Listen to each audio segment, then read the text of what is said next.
All right, so at this point we are ready to head out to another detail about a rational function, about any rational function. All right, so let's look at n behaviors of a rational function. Okay,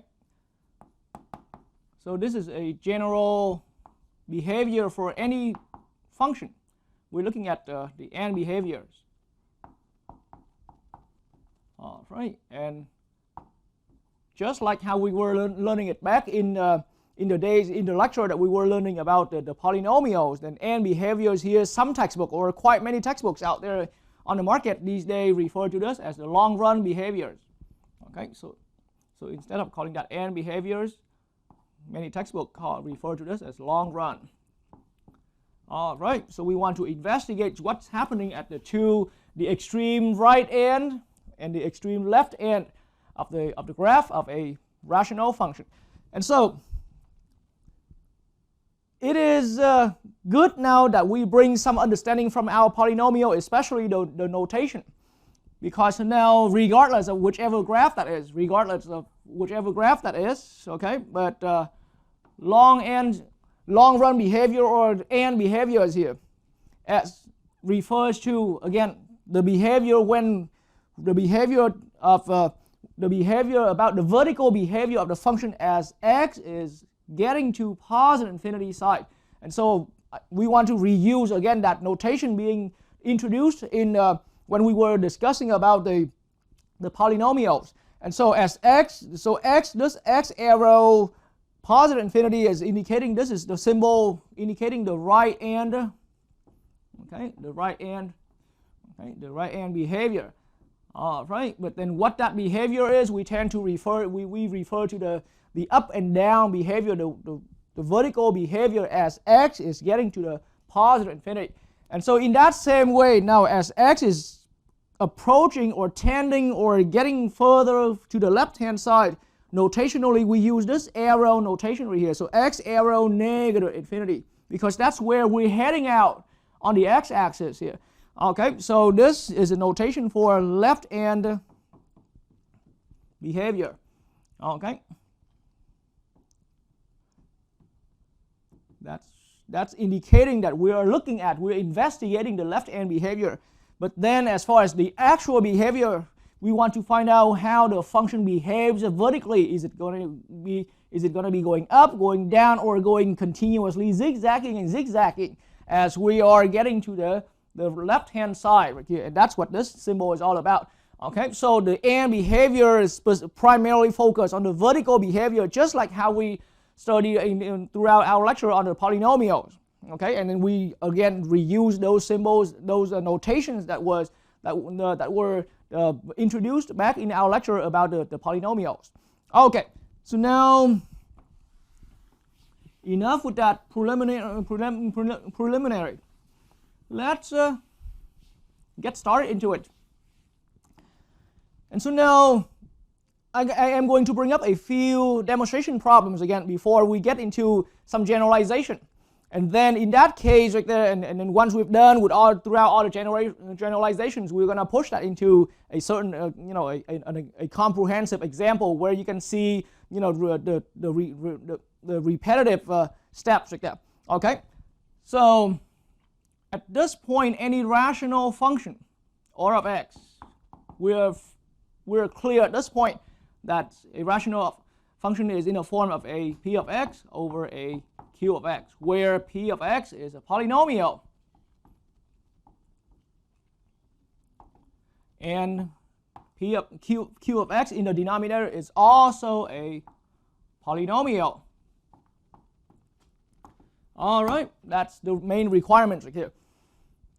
Okay, so now let me bring up our first demo problem, and at that point, this time for whichever demo problem of a rational function that I'm bringing up, we are going to look at the graph side by side with that, and we're going to specifically focus on what's the behavior of the two functions at on the right end, and the same thing, what's the behavior of the function on the left end, the graph of the function.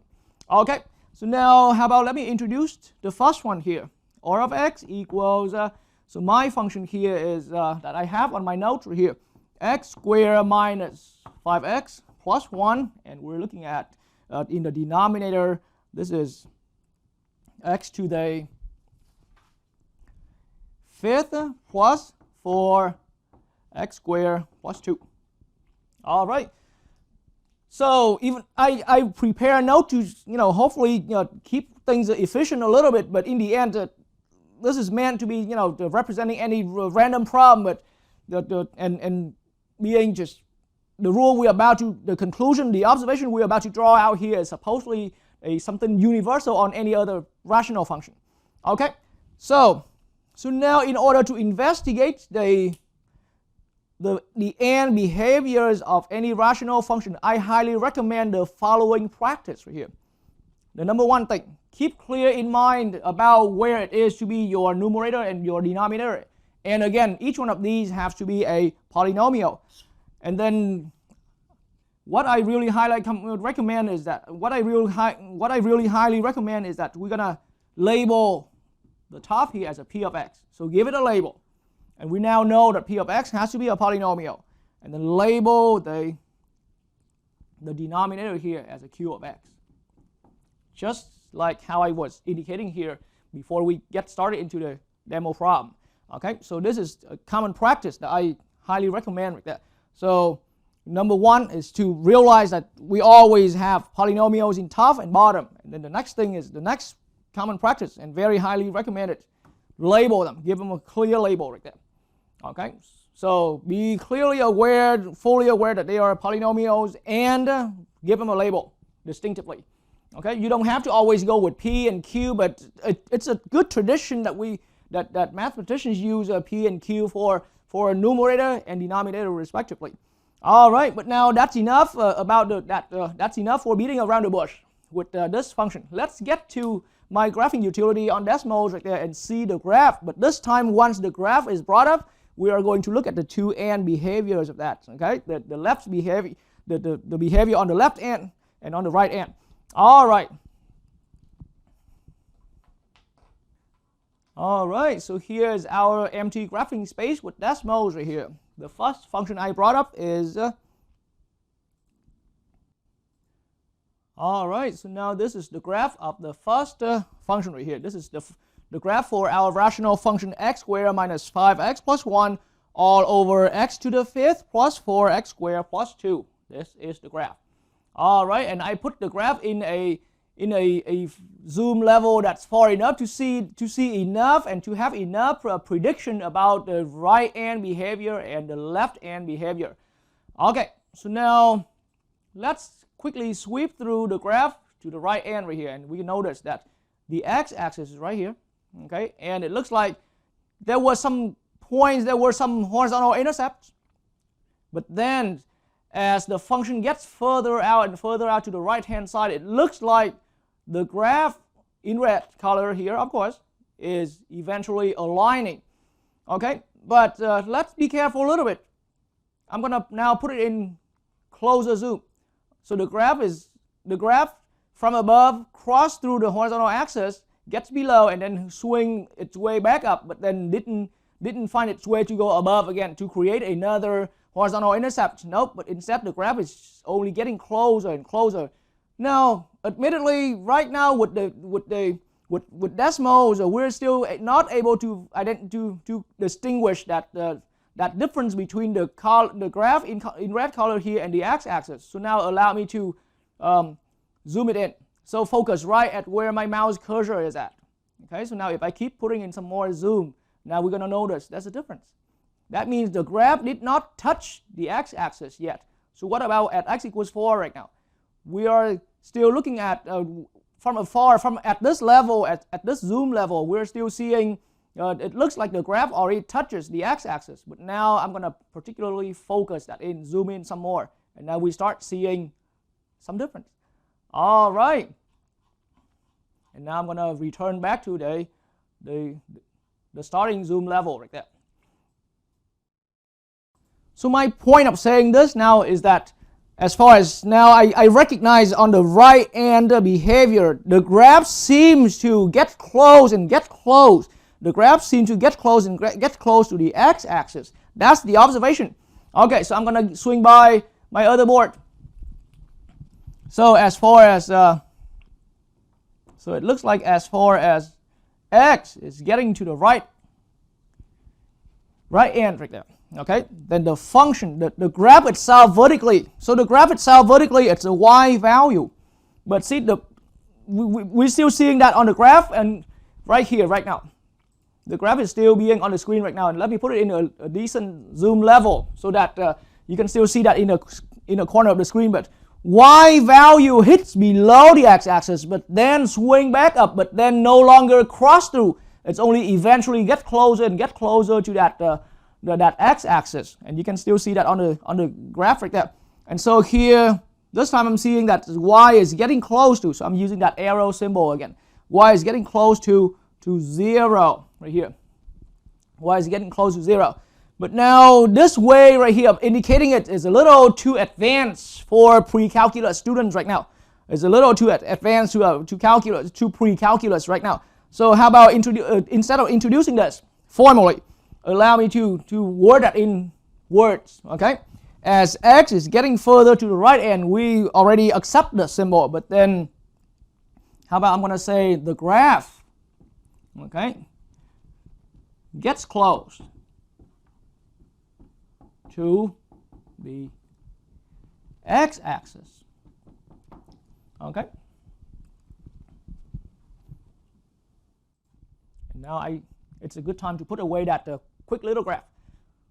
As x gets further to the right-hand side, as we keep tending out further to the right-hand side on the graph, or as the graph is heading to its right end right here, the graph itself gets close to the x-axis. So now when this next statement after the comma sign right here is indicating the vertical behavior, okay, and that's why I wrote down that symbol, but then just to introduce, for let you know, but then we won't formally use that until calculus. Here we only pre-calculus. So allow me to show the worded way. The graph gets close to the x-axis. And then get close to the x-axis means get close to the x-axis. The x-axis itself is the line y equals 0. The x-axis is the line, the horizontal line y equals 0. Okay, so now gets close. This concept of get close, and we saw that on the graph earlier, getting close but does not cross through. It's getting close but it's not crossing through right there. So now another way of saying this, as x is getting further and further to the right end of the graph, another way of saying, now I'm also saying, also known as, okay, or another way of saying this statement, the graph is, or the graph has a, you see this line, the x-axis right there? Now I call that a horizontal asymptotes. I should have written that in red ink. So allow me to grab my red marker right there. So as x is getting to the right end right here, the graph has a horizontal asymptote. All right. You see, so asymptote is now the concept of having a line where the graph is getting close to. At this point, we have learned and been fluent with the vertical asymptote. So it's that same concept. It's a line, and the graph tries to get close to. And then earlier we learned, that's why the line was standing vertically up. So that's why earlier we learned the line that's so-called the vertical asymptote. Now we realize again another kind of asymptote. There's a horizontal asymptote. It's a line where the graph is getting close to. And so in this case, I recognize the line is the x-axis. So being the x-axis or the line y equals 0 is a horizontal line. And asymptote is that behavior where the graph itself is getting close to it. And so I call that line, I call the x-axis now the horizontal asymptote of this particular function right there. Okay, so that's how I'm saying it. One way we're saying the graph gets close to the x-axis. Or another way I'm saying, as we keep looking further to the right end, the graph has a horizontal asymptote. And then that horizontal asymptote, now we can spell out the name right here. In this case, the horizontal asymptote is y equals 0. All right, has a horizontal asymptote at y equals 0. A horizontal asymptote at y equals 0. Okay, that's one way of seeing it. All right, I'm going to swing back on the graph and on the graph of the same function here. Let's look at the left end. What about the left end? All right, so now back on our graph, and I'm going to put it out in a further out zoom level, and we're going to quickly sweep through to look back at the left end right here. So on the left end, so now it looks like the graph of this function has some parts below the x-axis, and as we're tracing out to the left-hand side right here, then it looks like the graph is rising, but never cross through this x-axis. See, that's similar to the action I have done earlier on the right end here. Let's say I put my mouse cursor at x equals -6, for example.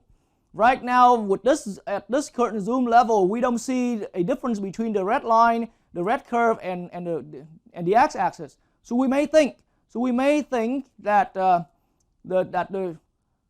graph in red and the x-axis line up together. But indeed, now let me keep putting in closer zoom and closer zoom. Now I start noticing some difference, indicating the graph is still below the x-axis. And now further, when we get to somewhere about somewhere about at -9, it looks like, again, at this zoom level, my eyes cannot tell whether the graph is on the x-axis, is aligning with the x-axis, or still below the x-axis. So now zooming in even further. All right, and now I see that the graph is still below. All right. And so now returning to this original zoom level, I can now predict that as we heading out to the left end of the graph, okay, then what I'm seeing is the graph is, again, getting close. It's just what I'm observing right now. I'm just writing down what my eyes are seeing, okay? So in this case right here, let's make another argument. So in this case, as we're looking to the left end, so as x is getting close to -infinity, okay, then it looks like what I recognize here, the graph, okay, gets close. And so again, formally, I could have used a symbol y arrow 0, because y equals 0 is the line where the graph is getting close to vertically as a y value, vertically getting close to 0. But then this symbol is a little too formal at this level to understand. Okay, so I want to save this, just want to give you a preview of that. And then at your calculus course, you will look at this symbol in the in-depth understanding. So here I only briefly mention that, and then I'm going to stick with the worded way. Okay, so the graph gets close vertically, right? You saw it already, and it's still here on the screen right there. It's rising up to the left-hand side. It's rising up and trying to get close to that line. See, the x-axis is this way. The x-axis on the left end, the graph was doing this: get close, get close, get close. Okay, but still below that, and it didn't hit the graph. It didn't hit the x-axis at all to go above that. Okay, and that's what it means by the graph gets closer to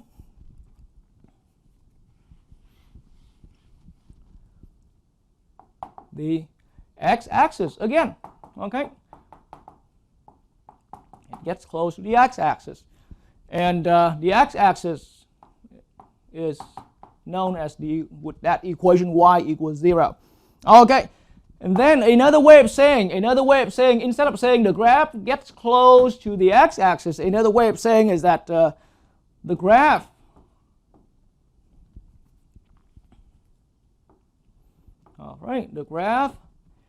has a horizontal asymptote.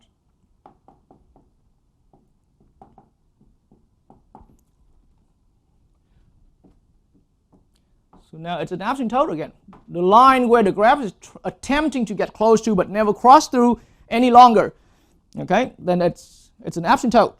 But then, in this case, I refer to that as horizontal because the line itself is horizontal. The picture is telling us that. Okay, so now I call that the graph here has a horizontal asymptote. And then in this case, our observation further see that the horizontal asymptote here is also at y equals 0. I want to pinpoint a fact that technically there are two horizontal asymptotes. And in our case here, this function, the two horizontal asymptote, the one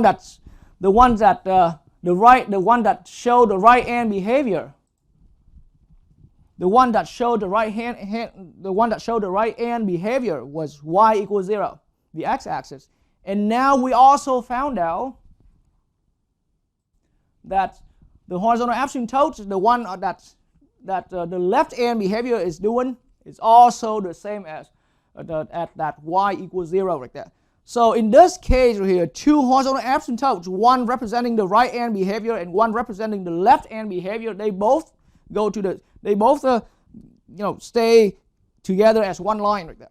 All right, so that's the case for this problem, and we put it in as an observation. Okay, so in the end, that's the right hand behavior for this particular function. Right hand went to a horizontal asymptote at y equals 0. Right hand of this graph, right? The graph is approaching a horizontal asymptote at y equals 0. We're seeing that on the board here. And then we investigated the left hand. The graph also gets close to that horizontal asymptote at y equals 0, the x-axis. So it looks like the two ends for this particular function, the two ends agrees with one asymptotic behavior, the line y equals 0 here. Okay, let's investigate again. Let's put in another demo rational function right here. All right.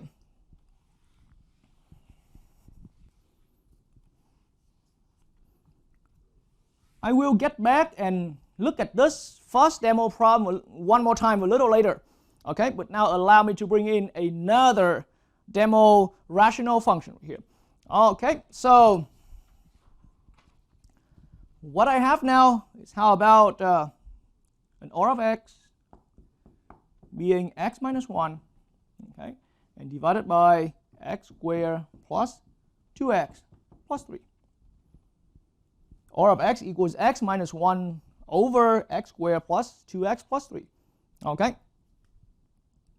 And so now, we didn't get too far yet, but just like what I've explained and just like what I've mentioned earlier, it's now a good, highly recommended practice to recognize these as polynomials, each one of these as a polynomial, the one in the numerator and the one in the denominator. Each one of these is a polynomial. And then it's even better that we label that. So I label this a polynomial p of x, the numerator, and I label the denominator here is the polynomial q of x. You can use different names for these, p and q, as long as you're well aware that both of these are polynomials. Okay, and there's a reason why I keep emphasizing they are polynomials. Okay, so now that's enough beating around the bush with this. Let's swing over to the graphing utility with decimals again. All right, so this is now my graphing space with decimals, the graphing utility. So this is now my function. This is now the graph for my function. All right, this is the graph for x minus 1 all over x squared plus 2x plus 3. All right, so we have learned prior to this that this function will have a horizontal intercept, and we saw something here, okay, and that explains that this function has a horizontal intercept. But now, in that way, let's quickly sweep through the graph and heading out to the right end right here. Okay, so now it looks like, see, the logic goes as following. The graph from below the x-axis, the graph crossed through the x-axis to stay above, and then it looks like it's head down again. It's heading its way down to be closer to the x-axis, And right now I'm keep dragging and I'm keep moving further out and further out to the right end of my graph. And then at this zoom level, I still see decently that that the graph is still making some difference, even though it's quite close now. The difference between the graph in red color and the x-axis is still small. Okay, but now it's getting closer and it's getting closer. So similar nature with the earlier function I brought up. All right, and so now what about the left hand side? This time, and allow me to still stay on decimals and talk about it all at once here. So back to that middle part of the body, it was somewhere somewhere below the x-axis, and then as we now drag it to the left hand side and to keep looking further and further to the left hand side of our graph, then I notice that this graph is attempting or making its way to be closer and be closer, vertically closer to the x-axis again. Okay, and then the reason I say it's closer because as I keep getting further out to the left hand side, the red graph right here, the graph in red is having less distance and less distance away from the x-axis, less vertical distance away from the x-axis. Okay, and so in that way, now back on the board right here, so it's a completely different rational function. It's a completely different rational function, but it has something similar to the earlier one I brought up. Let's really document down our observations. First of all, for the right end, as x is getting closer to, as x is heading to positive infinity, that's indicating we're heading to the right end of the graph, the long run behavior. Okay, then what I observed earlier, and I was saying it out loud verbally, the graph, and this time allow me to completely skip that symbol y arrow 0 whatever, that I want to save that for the real calculus course to hear some good explanation about that. Okay, so as x is getting closer to, as x is getting out to positive infinity, heading out to positive infinity, that's what this arrow is for, the graph gets closer to the x-axis again, and this is what's common with the earlier rational function. Okay, this is what's similar to the earlier rational function.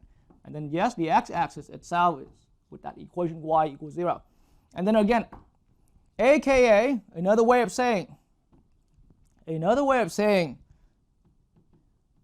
the graph, okay, has now we have seen that anyone viewing this lesson has seen that term earlier, has a horizontal asymptote. All right, horizontal asymptote. Now at y equals 0.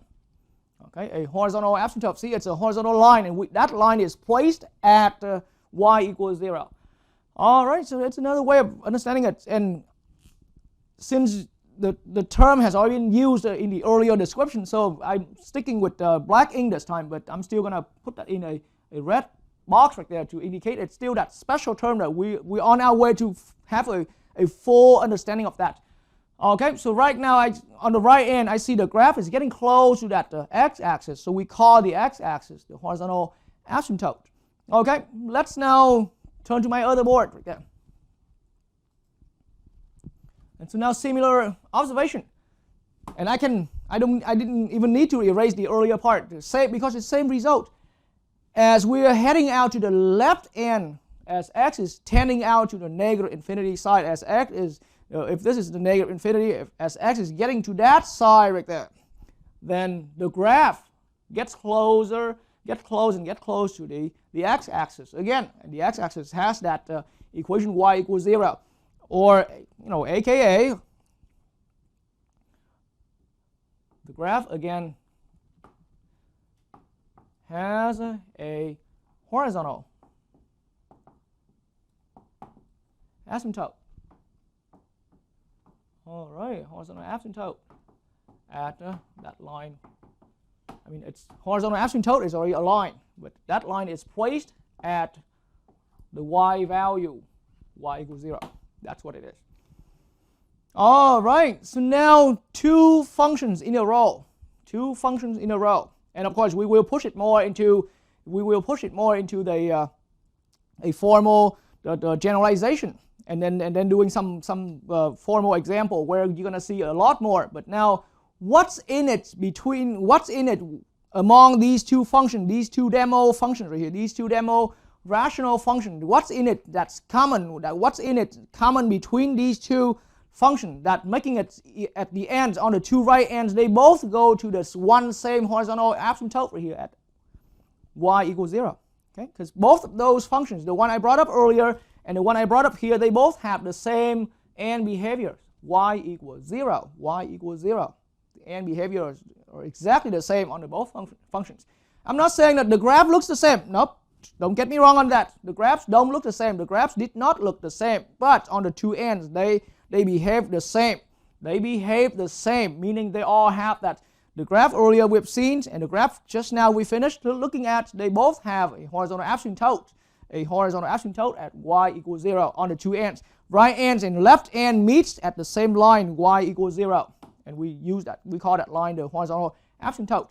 All right, so I point out, we pinpoint that throughout two functions. Now we want to find out, we're becoming more curious. So what's in it in both of these two functions, in both of these the rational function that make them having this same asymptote right here? Okay, so now I'm going to erase this part of the board right here,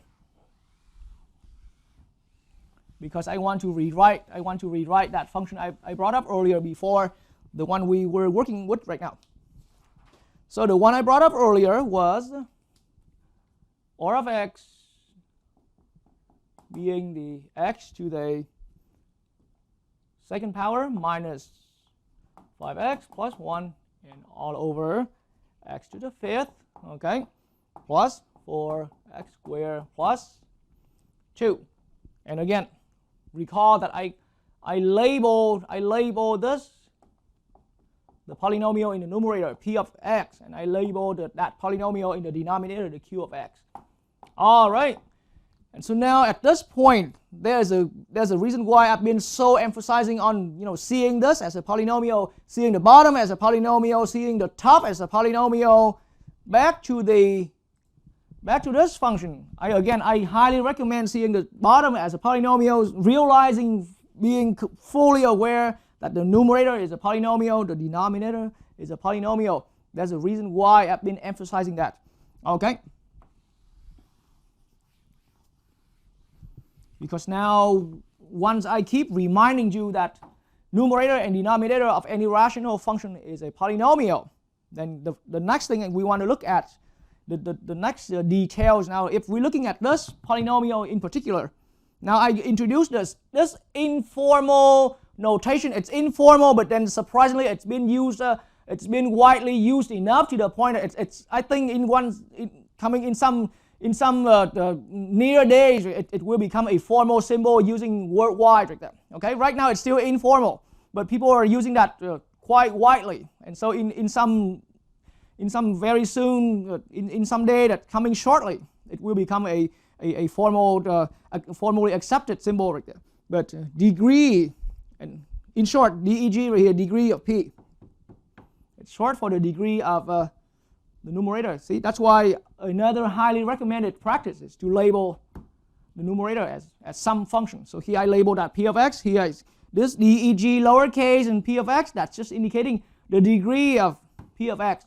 And this is that informal notation I'm talking about right there. So I really believe that in some near future, very near future, that this symbol is going to become formally used, formally announced by the International Board of Mathematicians that, hey, let's use this term for degree. Okay, but the degree for P of x is, in your understanding about polynomial, it's 1. That's just thing we already know. So we just have to investigate every single detail of these polynomials right here.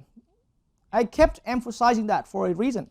And so now the degree of q of x. So once again, informally, but it's now quite widely used like the DEG is for degree of q of x. The bottom one. Okay. What degree are we seeing here? It's degree 2. So in this rational function, the degree in the numerator is lower than the degree in the denominator. once we wrote it down, things starting to become a little more clear. So conclusion, that's why I'm putting arrows here as a conclusion.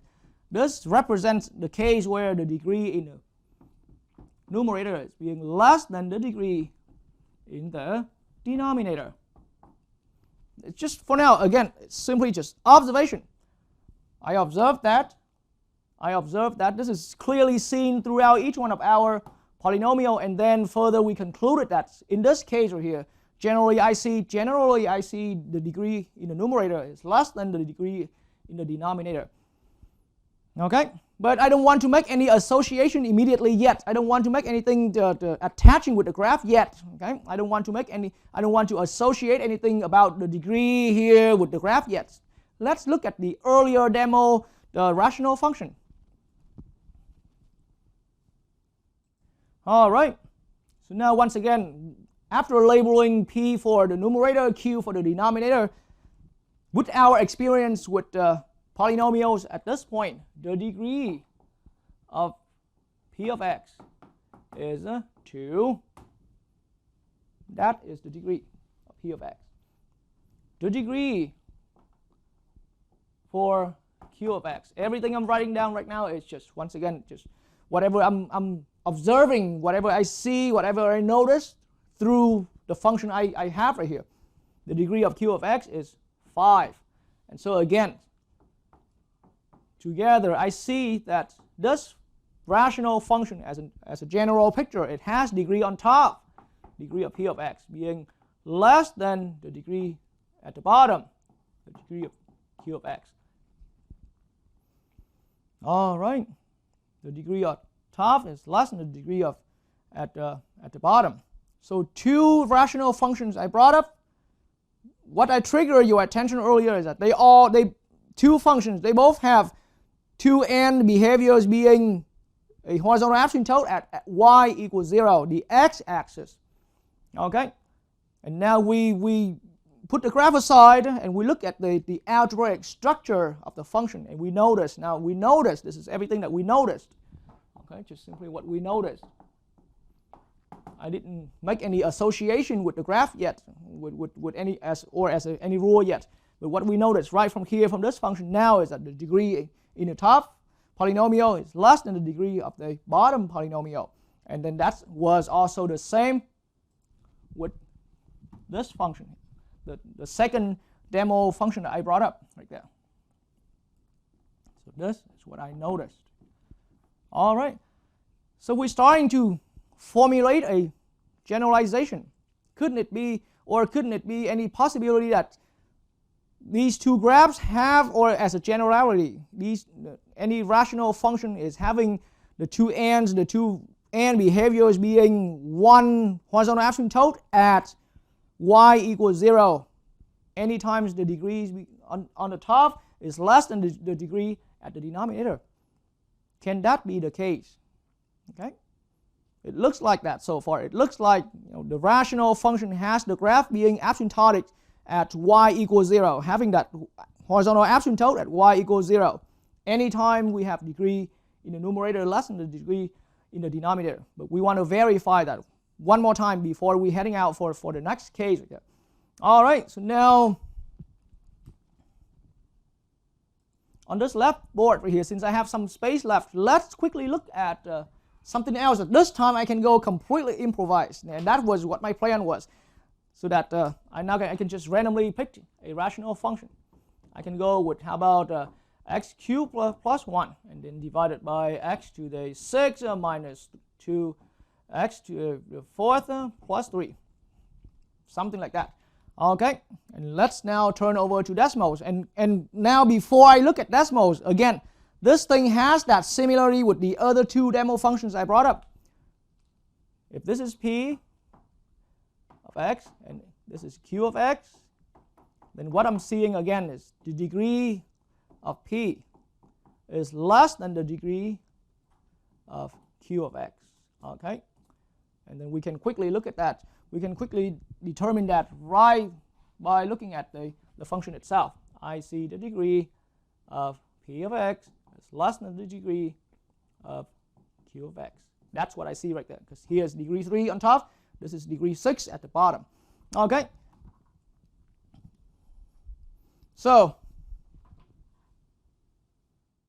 now on my empty graphing space right here with decimals, this is the graph of our function right there. X cubed plus 1 all over x to the 6 minus 2 x to the 4th plus 3. Okay, it's some really crazy looking function and some really crazy looking shape, but in the end, both left end and right end, this time I can just make it in one conclusion.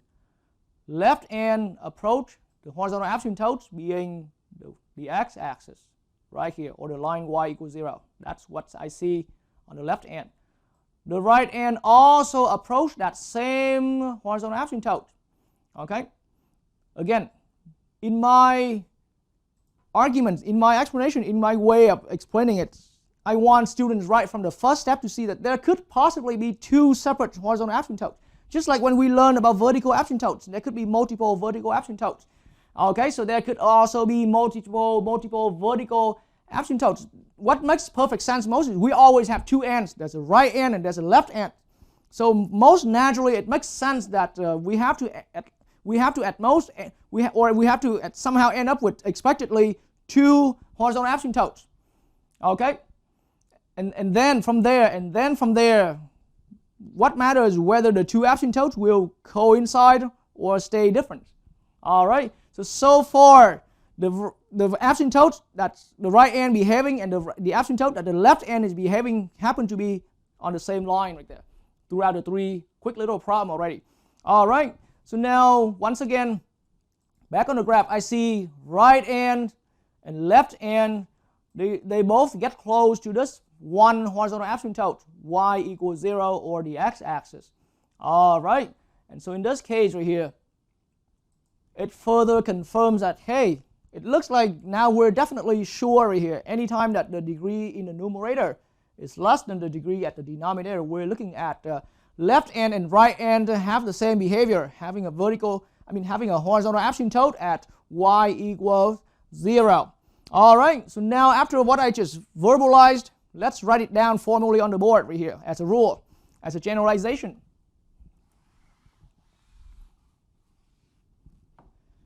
All right, so now I'm going to break it down into the first case. So we have investigated the first case as following. When the degree in the numerator is less than the degree in the denominator. And now we are generalizing that first case right there, when the degree on the top is less than the degree at the bottom here for any rational function. Okay, then now here's what we saw right here. Just so the graph has, now I can legally say 1. Okay, I don't need to say a horizontal asymptote or just, another one or anything like that. Just the graph on the two ends approach to one horizontal asymptote. Okay, the graph has one horizontal asymptote being or at that line y equals 0. I want to now in the formal, the generalization allow me to write that line as the equation form here, y equals 0.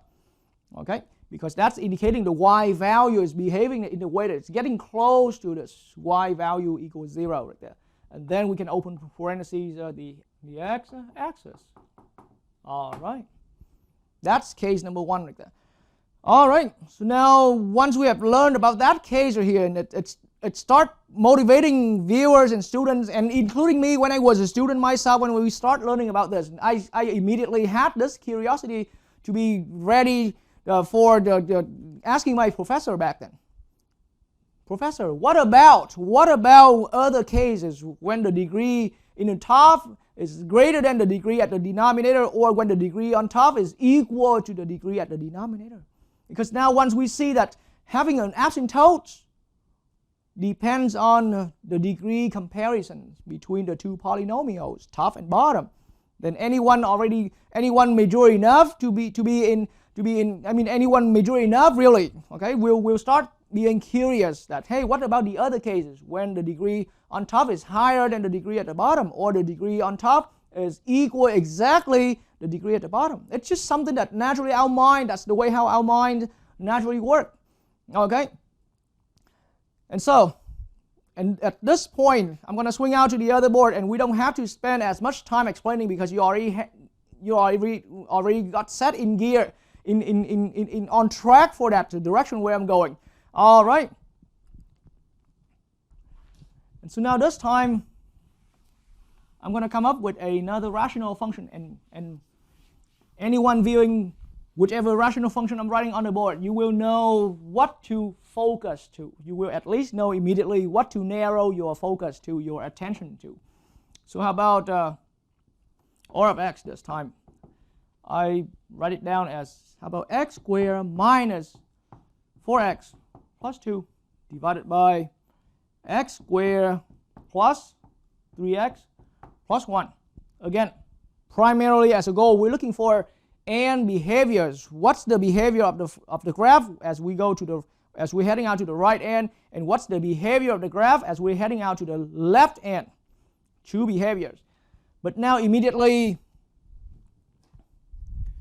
after noting down the two polynomials at the top and at the bottom here, we immediately notice already.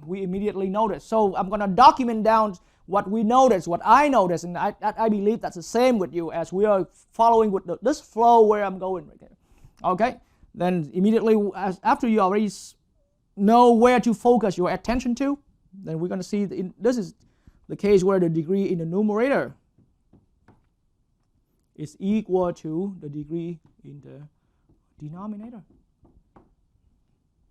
That is simply because the degree in the numerator is 2, right here. That's decided right here. The degree in the denominator is also 2 because it's decided right here. Okay, we've learned all this from our polynomial understanding, from our polynomial lessons. All right, so now the degree of P of x equals the degree of Q of x. Let's now turn over to the graph, okay, and have a look. All right, so now with my graphing space on decimals right here. So this is the graph. All right, this is the graph. It has 3 pieces. Okay, but in the end, what we're mainly looking for is the right end behavior and the left end behavior. Okay, so now first sight from a far zoom, it looks like at first sight from a far zoom right here, it looks like the graph is having the line y equals 0, the x-axis, to be the horizontal asymptote. But now as we're looking a little further, and specifically putting in at a closer zoom, we are like, wait a minute, it doesn't look like that, because it seems like it's still getting close to some horizontal line. It still looks like the graph is getting close to some horizontal line. However, it keeps rising and getting close, because in the way how I noted the observation earlier, if it was getting close to the x-axis, then it needs to be showing that shape of pointing down right here. Okay, but here it keeps rising up, but no more than a certain horizontal line. And then the same way right here. Looks like the graph keeps dropping, but not dropping fast enough to be close to the x-axis. Instead, it seems to be approaching, it seems to be getting close to some other horizontal line right here. Okay, and that line seems to be at some definite space, some definite distance away from the x-axis. So we are definitely not y equals 0, not the x-axis being the horizontal asymptote any longer. Okay, so definitely there is horizontal asymptote. I see it. So now I use a shorthand writing HA for horizontal asymptote. We saw it. We saw there is some line showing the asymptotic behavior of our graph on the two ends, like the right end and left end. But then we clearly, one thing I sensed that horizontal asymptote is not that line y equals 0, or the x-axis, Okay, it's just not that line. Some other line, some other horizontal line. We noticed that is. We noticed that from the graph that there was a horizontal asymptote, but it didn't look like it was y equals 0. Okay, and so now let's swing back to the graph and look even further. All right, so now to really have a good look at that, I'm going to put it in at a good zoom level enough. So now at my zoom level right now, I see this line, horizontal line being y equals 1. This line y equals 1. All right, so let's now sweep through the graph to keep looking further to the left side, the left end of the graph. Now I see the graph gets close to 1. Keep getting closer to y equals 1. Y equals 1. It keeps dropping down, getting closer, and at some point our eyes cannot tell the difference between the graph in red and the line, the grid at y equals 1 anymore. But now it demonstrates the idea that likely, it seems like, and now I can put in that some zoom right here, and it looks like 1 is still being below the graph. This is the left hand behavior. So let's now write it down. All right.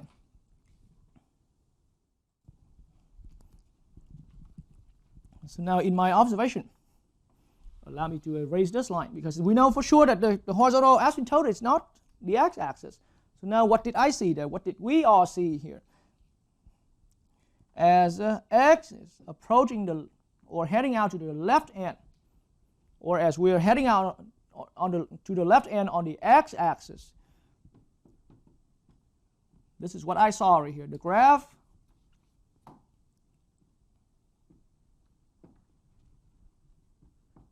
gets close to the horizontal line y equals 1. Okay.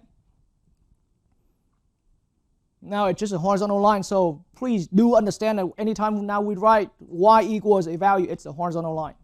Or, we've seen that through constant function and all that. So horizontal line by default has that equation y equals a constant value. That's what it is. So the graph gets close to the line y equals 1. Or now aka we can also say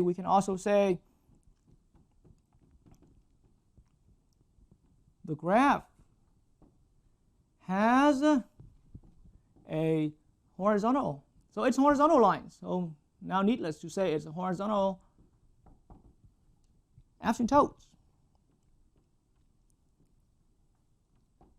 Okay, asymptote but now at y equals 1, no longer y equals 0, the x-axis. We made some observation on the left end of our function, of this rational function right here. All right, so what about the right end? What about the right end? I'm going to swing over to the graph again. All right, so now on the graph right here, okay, we're going to keep tracing out, and the horizontal line y equals 1 is still here. And so it looks like the graph keeps getting higher and higher and higher as we are tending out to the right end. The graph keeps getting higher and higher, but only get close to the line y equals 1 vertically. And then there hasn't been a point where the graph here crossed through that horizontal line y equals 1 yet. And as a matter of fact, right here, for example, if I zoom in, we're going to keep seeing better the difference. Okay, and then the difference keep getting smaller and smaller. The distance between the graph and the horizontal line keep getting smaller. All right. And so in that way, now I am firm again after my observation on looking at the graph. Allow me to use this empty space, even though I would like to save this for writing down the generalization. But then now I'm saying, continuing from the other work right there, as x now is heading out to positive infinity, so, or another way of saying, as we're heading out to the right end on the x-axis, okay, then the graph, this is observation right there. The graph gets close, okay, to the line y equals 1, okay, as well. It also gets close to the line y equals 1. And then we can also say, in a different way of saying, aka the graph, another way of saying, has a horizontal asymptote.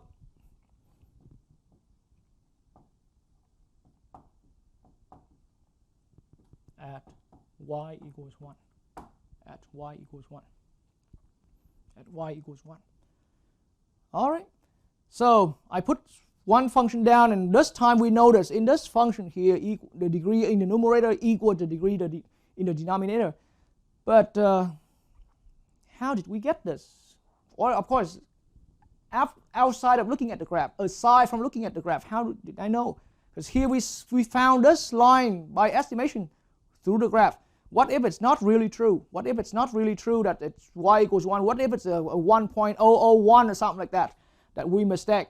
Okay, and so now we will get to that more formally. Okay, so now let's look at another one right here.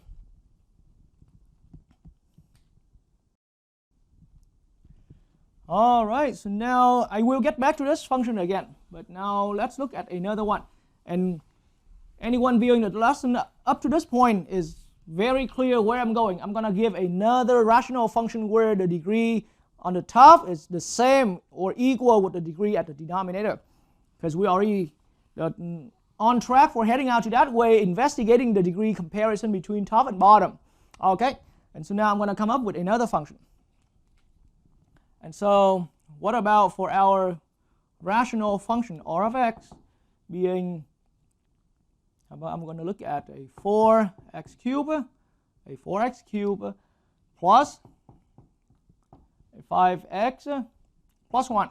All right, a 4x cubed plus a 5x plus 1. And then I'm going to put that over. How about a 5x cubed minus 4x squared minus 3. That's what I prepare on my notes right there. All right. So again, these two polynomials, p is here. I can label that top one here as p of x. Okay, and I can label this bottom one here as q of x. Okay.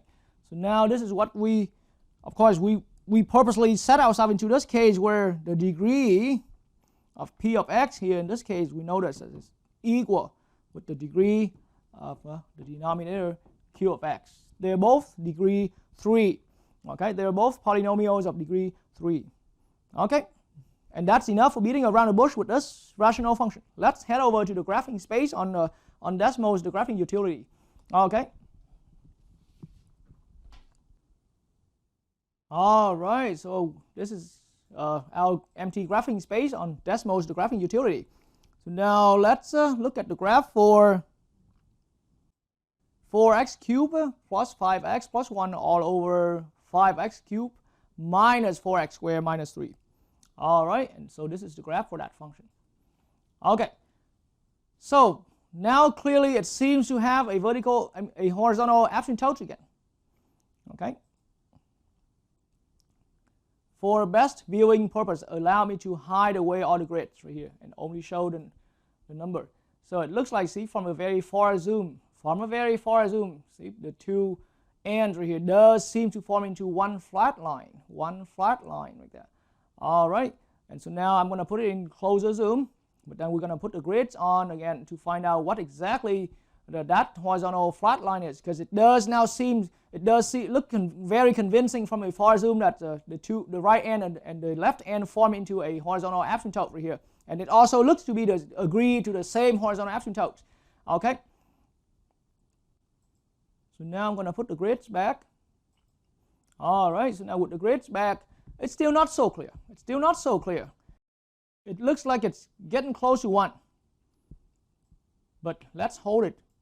If that's the case, then if we're looking at the right-hand side right here, the right end of our function, it seems like this function keeps dropping away from 1 instead of making its way to get close to 1. Again, I'm arguing in a way that if we estimated that the horizontal asymptote here is y equals 1, it does look like that. It does look pretty convincing at first sight. But now as we keep looking further out, especially especially focusing on this right end of right piece of our graph right here, then it keeps dropping. See, I can trace the y value and it keeps dropping. It keeps dropping. Okay, it keeps dropping. The y value keeps dropping. All right. So it doesn't look like the y value, even though the y value is close, is close to y equals 1, but it keeps dropping and it keeps dropping. Okay. And so in that way, we doubt that it's y equals 1. It must not be y equals 1 being the horizontal asymptote. So it has to be something else here. And so now, let me do the following. I am going to introduce a horizontal line.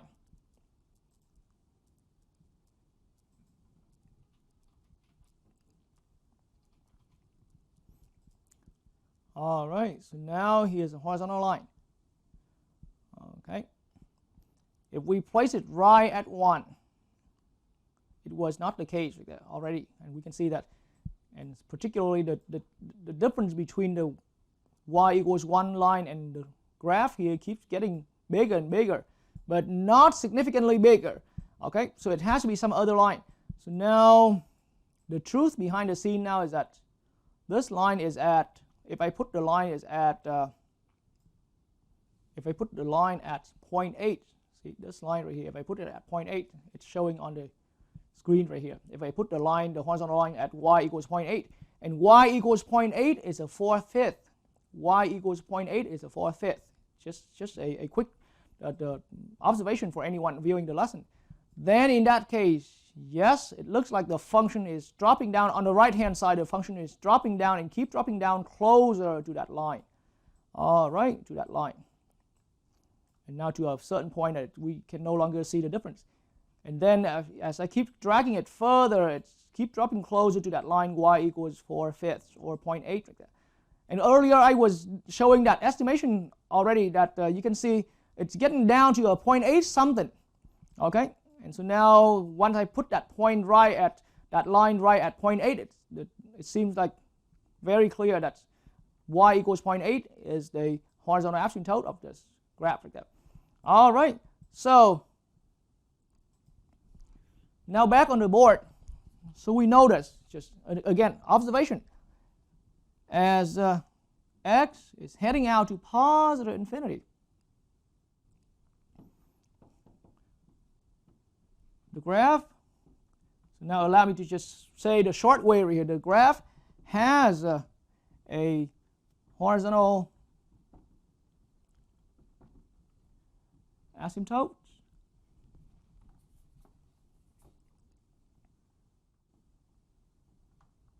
Okay, allow me to write that in short, writing right here. So the graph has a horizontal asymptote at y equals 0.8, and y equals 0.8 is the same as y equals 4/5. Y equals 4/5 as a ratio. And we also observed from the graph earlier, as x is heading out to the negative infinity or heading out to the left end on the x-axis, then the graph has the same horizontal asymptote. But formally I say the graph has a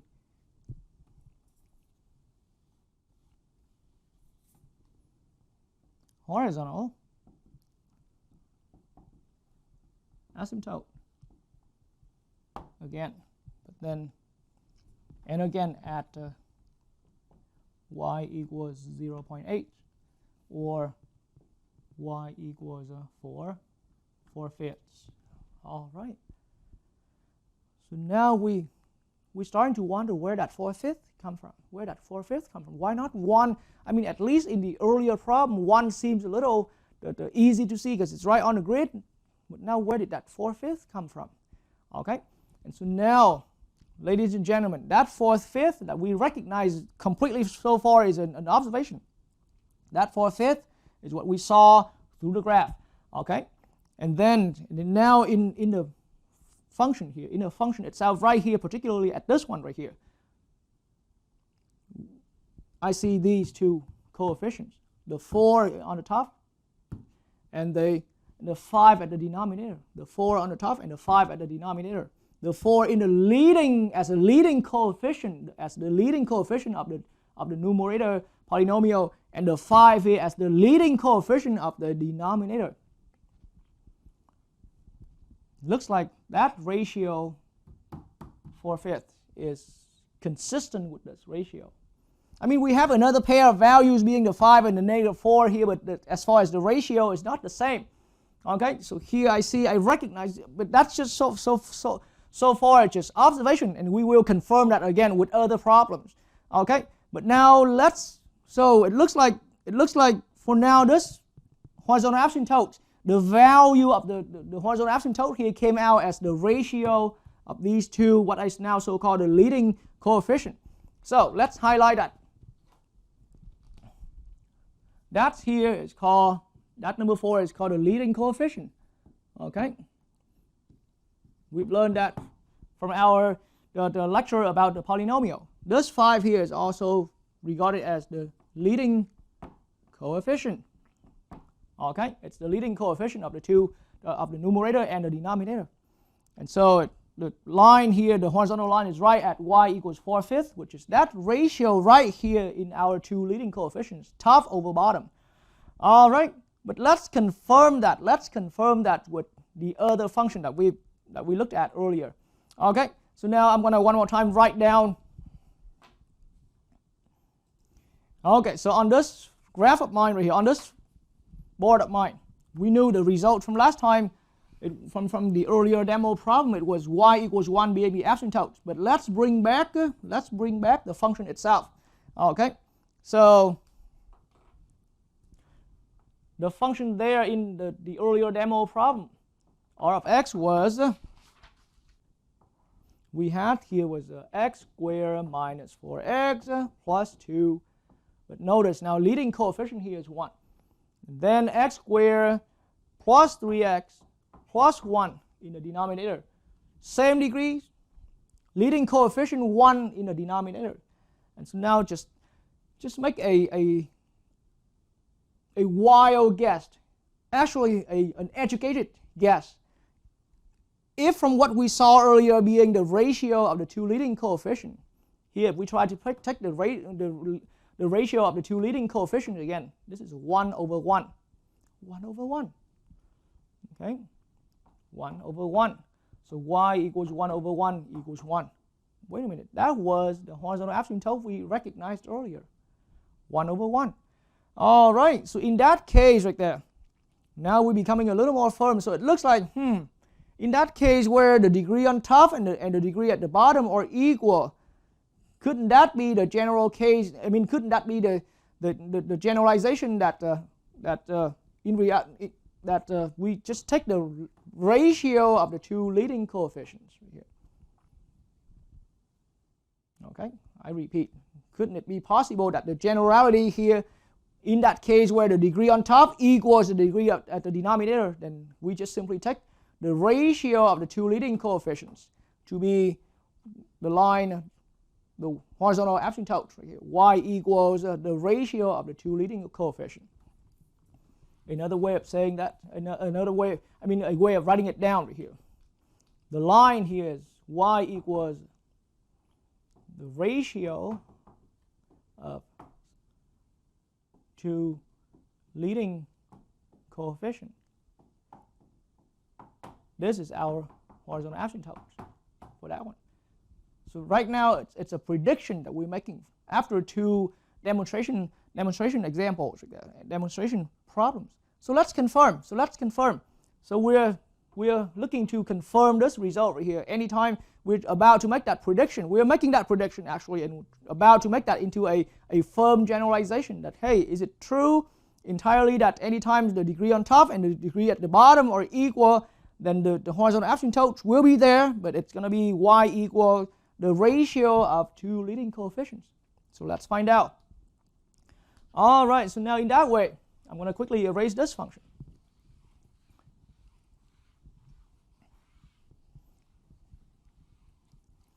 All right. So now I'm going to write another one, a third observation one. a third demo one. So how about R of x equals 3x to the fifth minus 5x plus 1. And then here we have 2x to the fifth plus 4x squared plus 3. Okay, 3x to the fifth minus 5x plus 1. That's the top one. This is P of x. This is Q of x right here. P of x, this is Q of x. And we are already aware that they have equal degree. So this time, lead coefficient 3 and 2. 3 over 2. Y equals 3 over 2. So we are expecting that, hey, maybe horizontal asymptote, because based on the previous observations, we're making that conjecture that, hey, we predict that the horizontal asymptote must be y equals 3 halves. Okay, let's confirm that with the graph. So right now it's our conjecture right here, our prediction right here, and let's confirm that.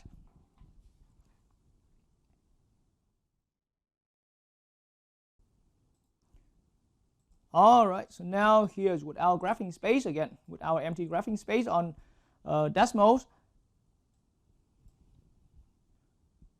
All right, so this is the graph for our function. 3x to the fifth minus 5x plus 1 all over 2x to the fifth plus 4x squared plus 3. So apparently there is a recognized horizontal asymptote. All right, it looks like, so now again, similar to the earlier cases right here, let me hide away the grids completely. And then I'm going to purposely put it in a very far zoom. So it looks like left hand behavior and the right hand behavior seem to agree to one line right here. All right, and let me put in that line right there. So now with the line is right about there. So now I'm going to get closer into the zoom right here. All right. So with this line that I put in, and I didn't mention what value is this line yet, but the graph on the left hand right here, does seem to get close to this horizontal line. And then as I keep zooming further, it shows some difference. All right, and then I'm going to zoom out. Okay, and then the same with the right hand behavior right here. So what is the value for this line right here? Y equals, and so in that case, now let me put the grids back. It happens right at y equals 1.5 right there. Y equals 1.5, which is 3 over 2, All right, so now we are firm about that generalization. So it looks like as another generality, when the degree on the top equals the degree at the denominator, the graph still has, see, throughout 3 demo problems so far, including that fast the short one right here as a third one, then the graph on both ends have the same horizontal asymptotes again. Okay, it has one horizontal asymptote, but this time not at y equals 0. It's going to be not the x-axis. It's at some value right there. So now let's write it down. All right. So now case number 2 right here. Case number 2, when the degree in the numerator equals exactly the degree in the denominator. All right, that's our second case right here. And it looks like what we have confirmed now is that the graph has one horizontal line, one unique horizontal line, or one horizontal asymptote. At how about let me write it in a little special over here, at y equals, and now it's going to be, it has to be in word for at our level here, the pre-calculus here, the ratio of 2 leading coefficient, and for short just lead coefficients. All right, the graph has one horizontal asymptote, that is the line y equals, the value here is the ratio of the 2 leading coefficients. All right, and that's how we've noticed that, we've observed that. Okay, and then of course later on we will get into formal examples where we calculate these horizontal asymptotes. So far, these are the two cases where it gives us the horizontal asymptotes. The degree is being less than the degree on top is less than the degree in the denominator. It gives us a horizontal asymptote. And that horizontal asymptote happens at y equals 0, the x-axis.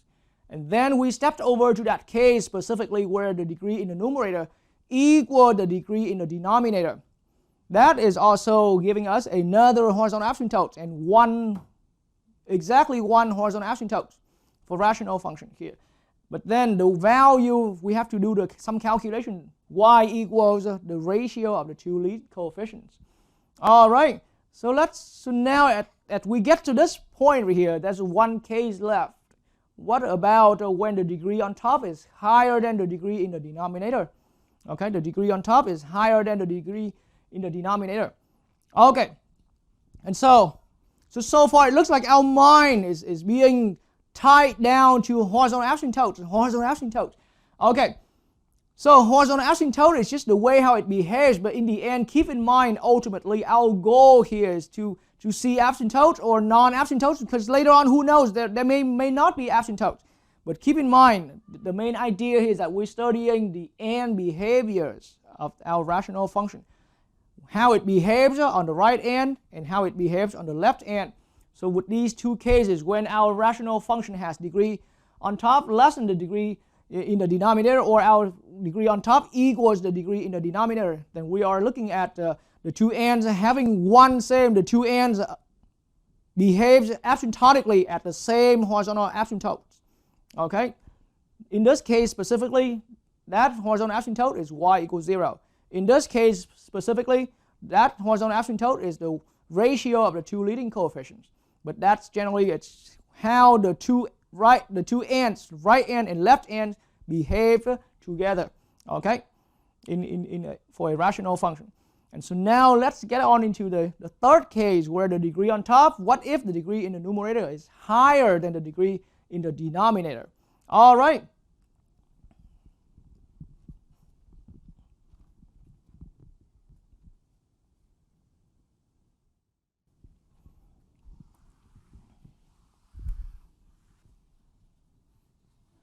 All right, so here we are. Let's start out with another demo problem right here. This time, let me write down R of x equals, how about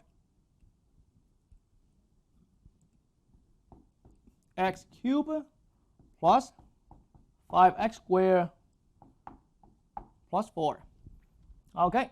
And then the denominator one is 3x squared plus 4x plus 3. All right, so now we're aware that the degrees of the two polynomials here decides the end behaviors, just like the polynomials that we studied before.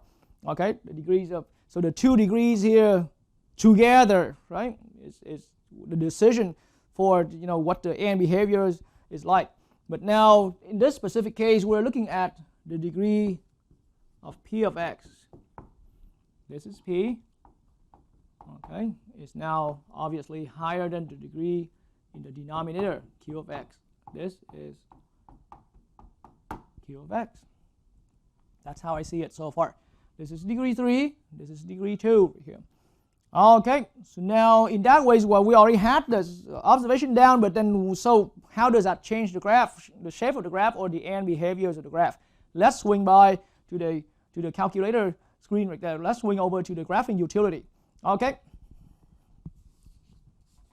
All right, so this is our empty graphing space with decimals, the graphing utility right here. And this is the graph of our function. The graph of our function. So x cubed plus 5x squared plus 4 all over 3x squared plus 4x plus 3. Okay, so we're having the degree in the numerator obviously higher than the degree in the denominator. So this time we obviously see some non-asymptotic behavior.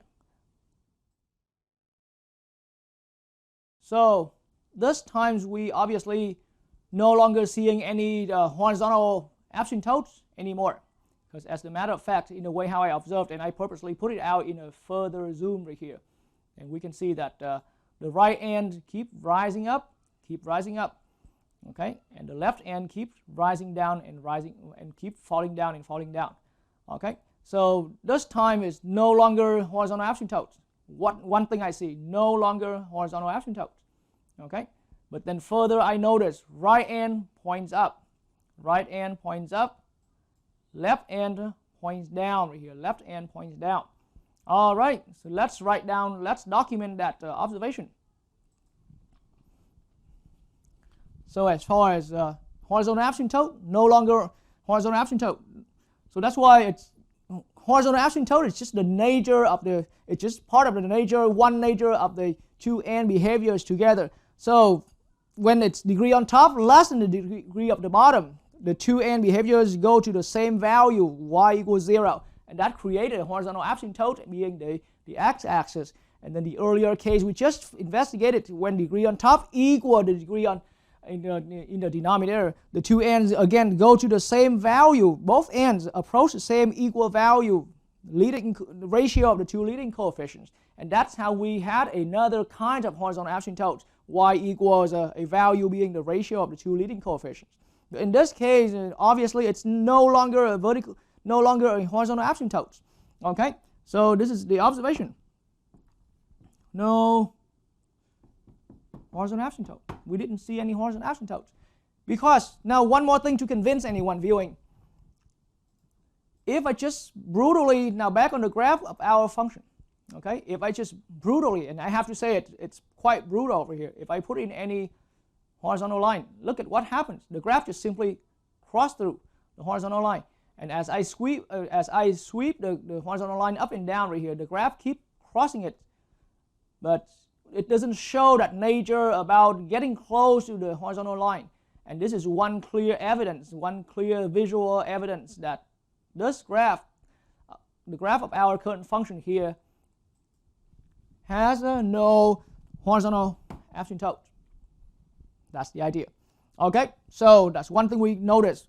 Anytime now, and that can start becoming a generality already. Anytime the degree on top is exceeding the degree in the denominator, no horizontal asymptote. And then furthermore, so now let's talk about the actual end behavior, similar to how we discussed about the end behaviors in polynomials. Okay, as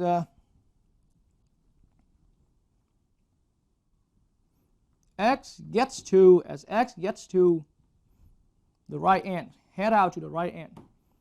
What did we observe on the graph? Our function r of x. Now I'm talking about the vertical value, the right end behavior right here. So vertically, the value of the function we saw through the graph, it was rising. Let me put the picture of the graph back on our corner of the screen right here.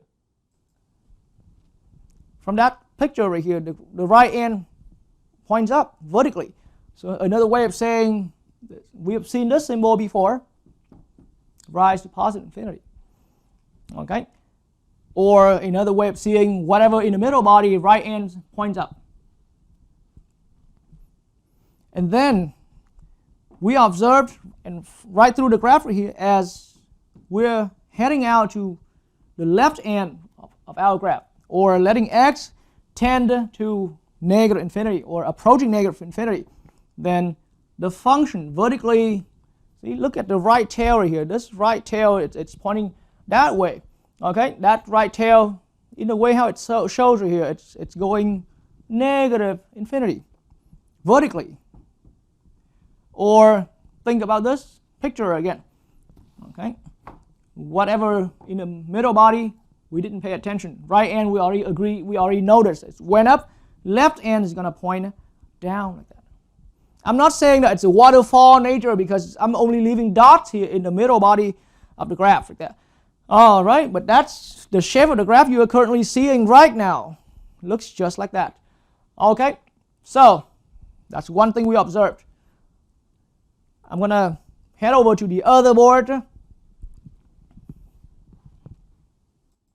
And on this board, I've left these here long enough, let's erase out some information here. Let's erase out this information, this entire information right here, because I believe anyone following along with this lesson has already taken notes on this. So now let's look at another demo problem right here. So now I'm looking at R of x. All right, I'm looking at R of x being, how about a minus 4 x to the 5th plus x plus 2, and divided that by 2x squared minus 4x plus 1. All right. So apparently, well, this is P of x. This is Q of x. And so clearly the degree of P is higher than the degree in the denominator Q of x. All right. So that is very clear for us right there. So now I'm going to swing over to decimals again. All right. So now on our graphing space here with decimals.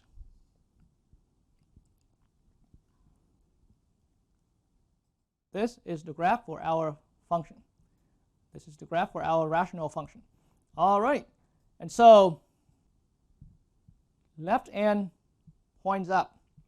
Okay. But now it's a little deceiving. So allow me to put this graph here in somehow an off ratio scale right here. So I'm going to adjust the setting a little bit.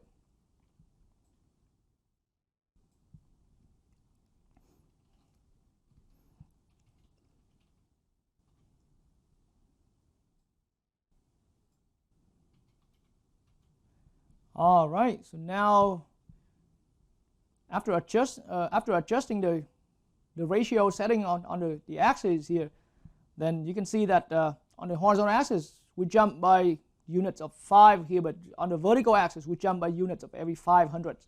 Okay, so in that case now it shows the complete shape of the graph, and so obviously left end points up just like how I was indicating, but right end points down, and this is really the last piece of our graph right here.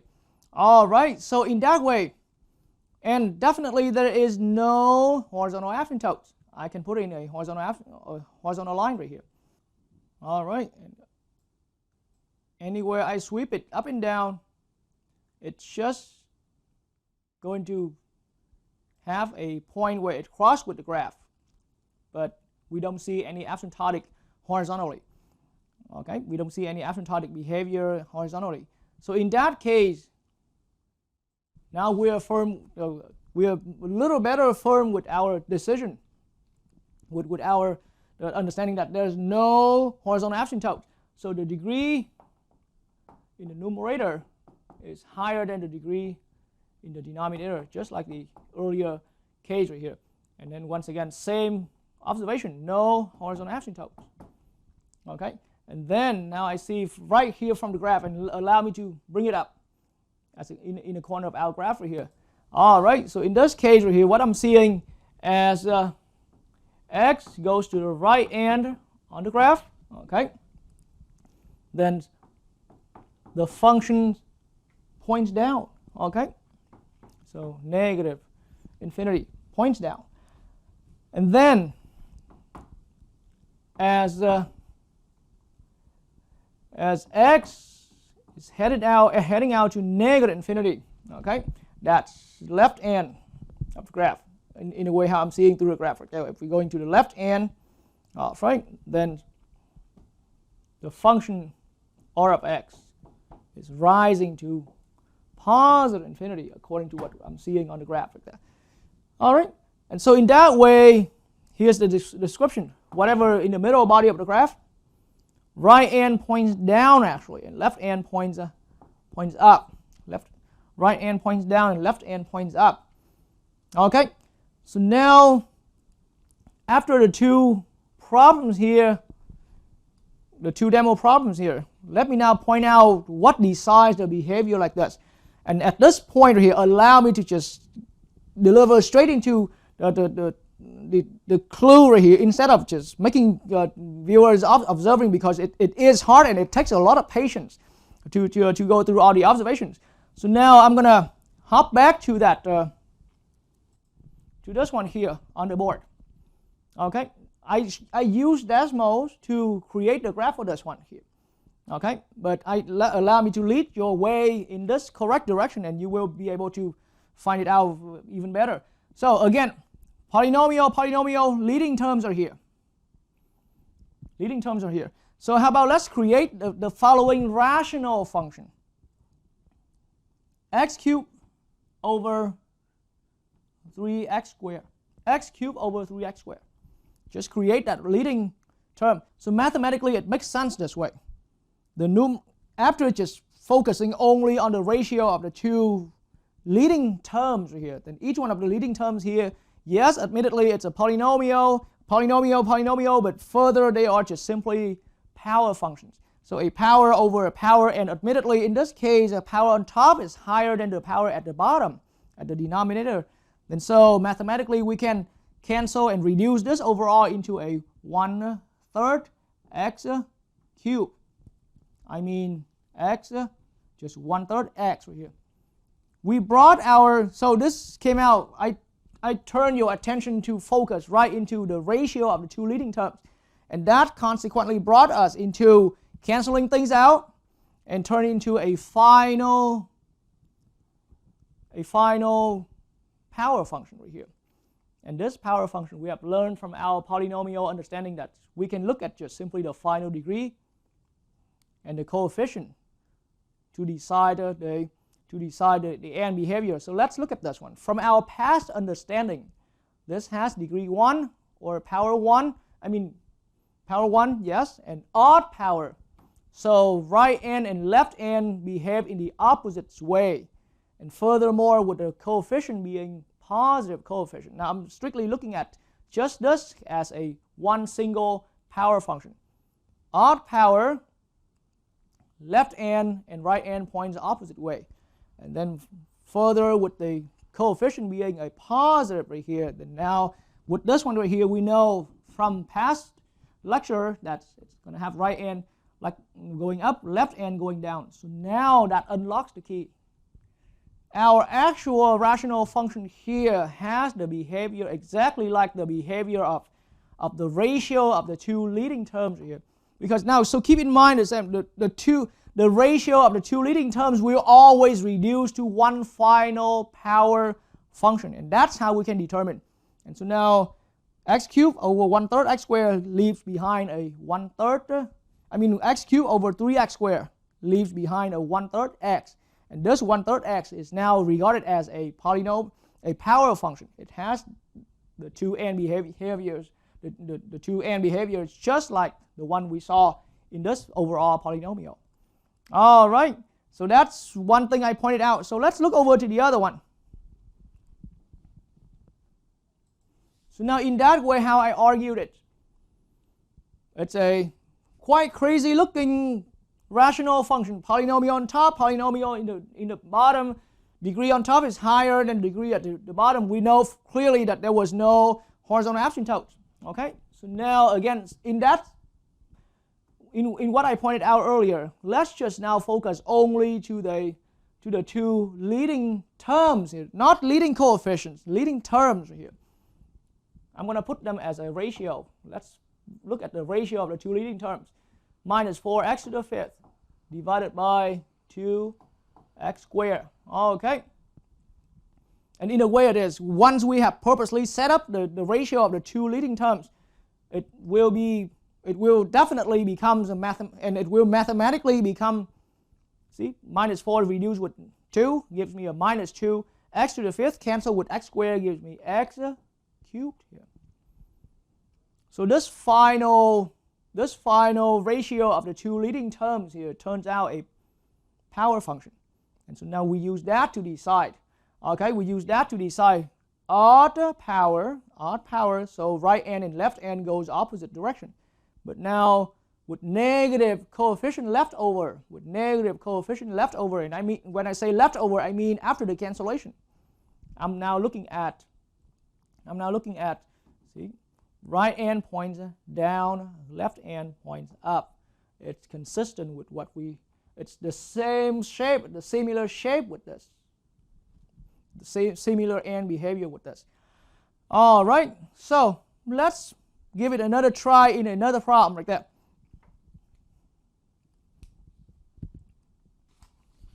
So now I'm heading out to a third demo problem along this way, where the degree on top is higher than the degree at the denominator.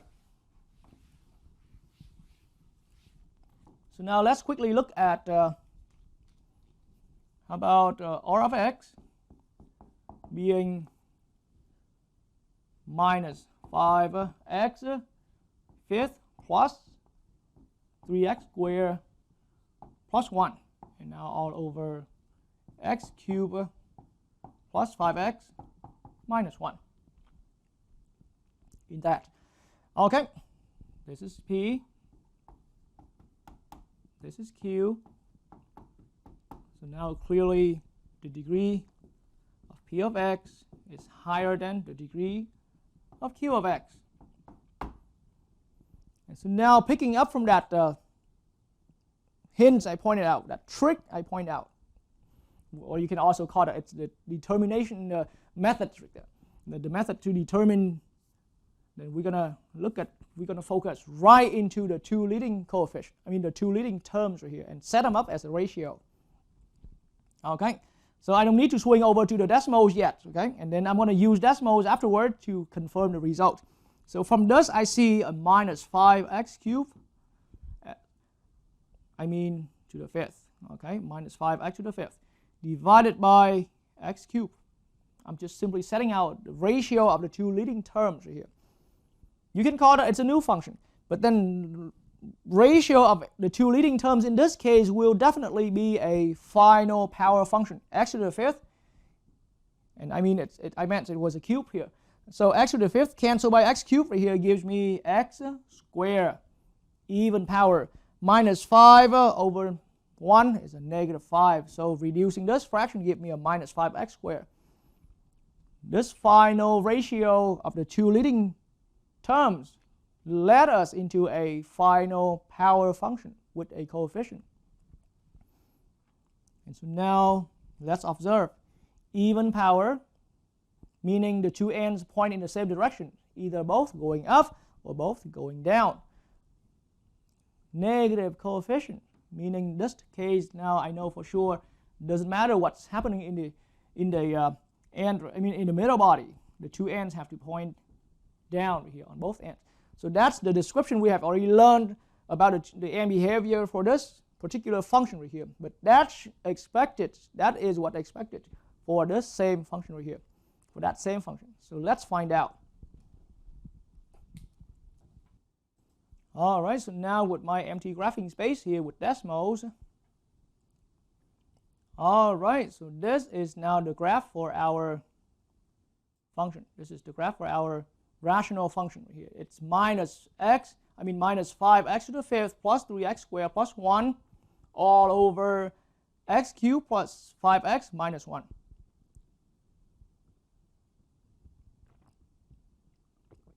And to assist our viewing purpose, I am going to adjust the scaling on the zoom again.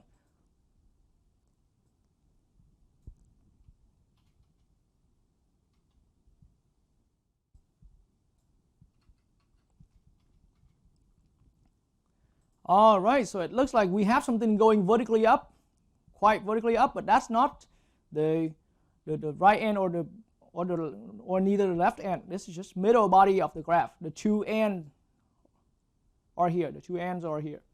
Okay, so left end points down and right end points down as well, just like what was predicted earlier. All right, so now at this point we come up with the third generalization right here. The third generalization in the case where the polynomial on top has higher degree than the polynomial at the denominator. Okay.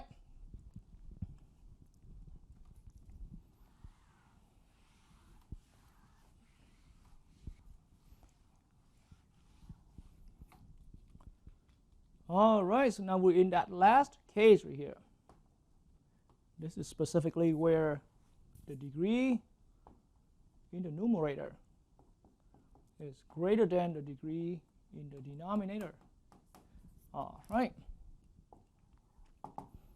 So when that case happens, strictly, there is no horizontal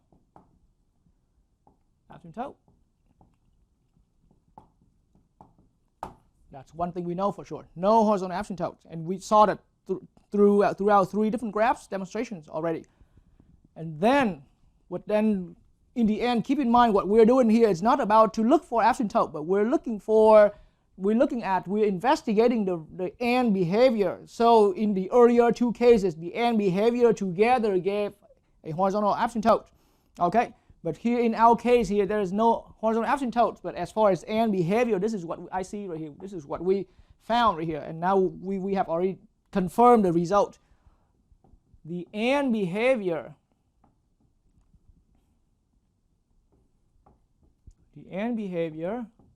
of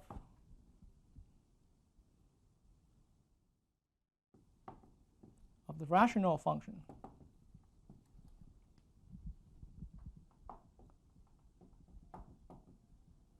or of x, or you can call it f of x or whatever, is the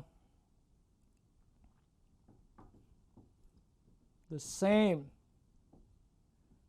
as that of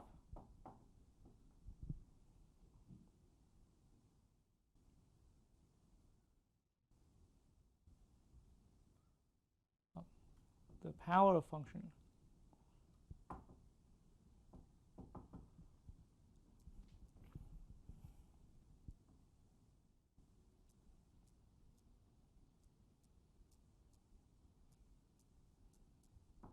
which came from the ratio, or which came out as the ratio of the 2 leading terms. All right. The power function, which came out as the ratio of the 2 leading terms. So to consider the AND behavior for our rational function in case degree on top is greater than the degree at the denominator, get straight into setting up that ratio of the 2 leading terms, which will lead into a power function. And then in that case, whatever behavior of this current power function, including the coefficient and whatsoever, whatever AND behavior of this power function right there, that will be the same behavior, the same AND behavior for our current rational function R of x. All right.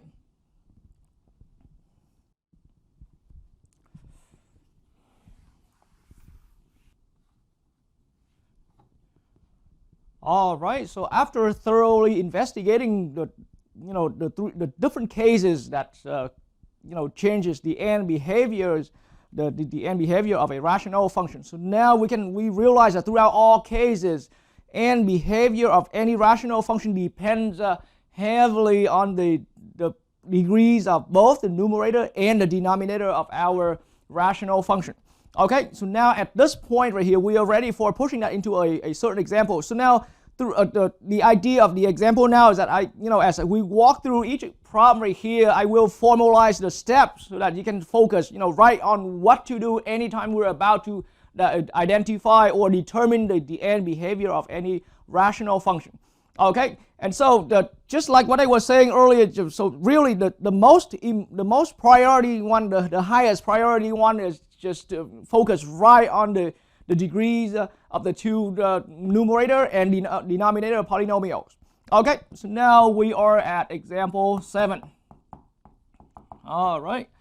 So now each example, each problem here will be able to make it real clear about what are just the proper steps and the only steps need to be taken in order to decide or determine the AND behavior of a rational function. So now, but allow me to introduce the wording as following that's quite standard with many textbooks out there. So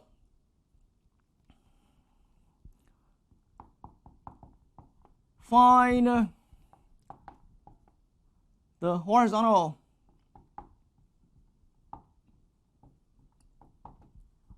asymptotes. Okay, and then this is for short HA. Find the horizontal asymptotes of the given rational function.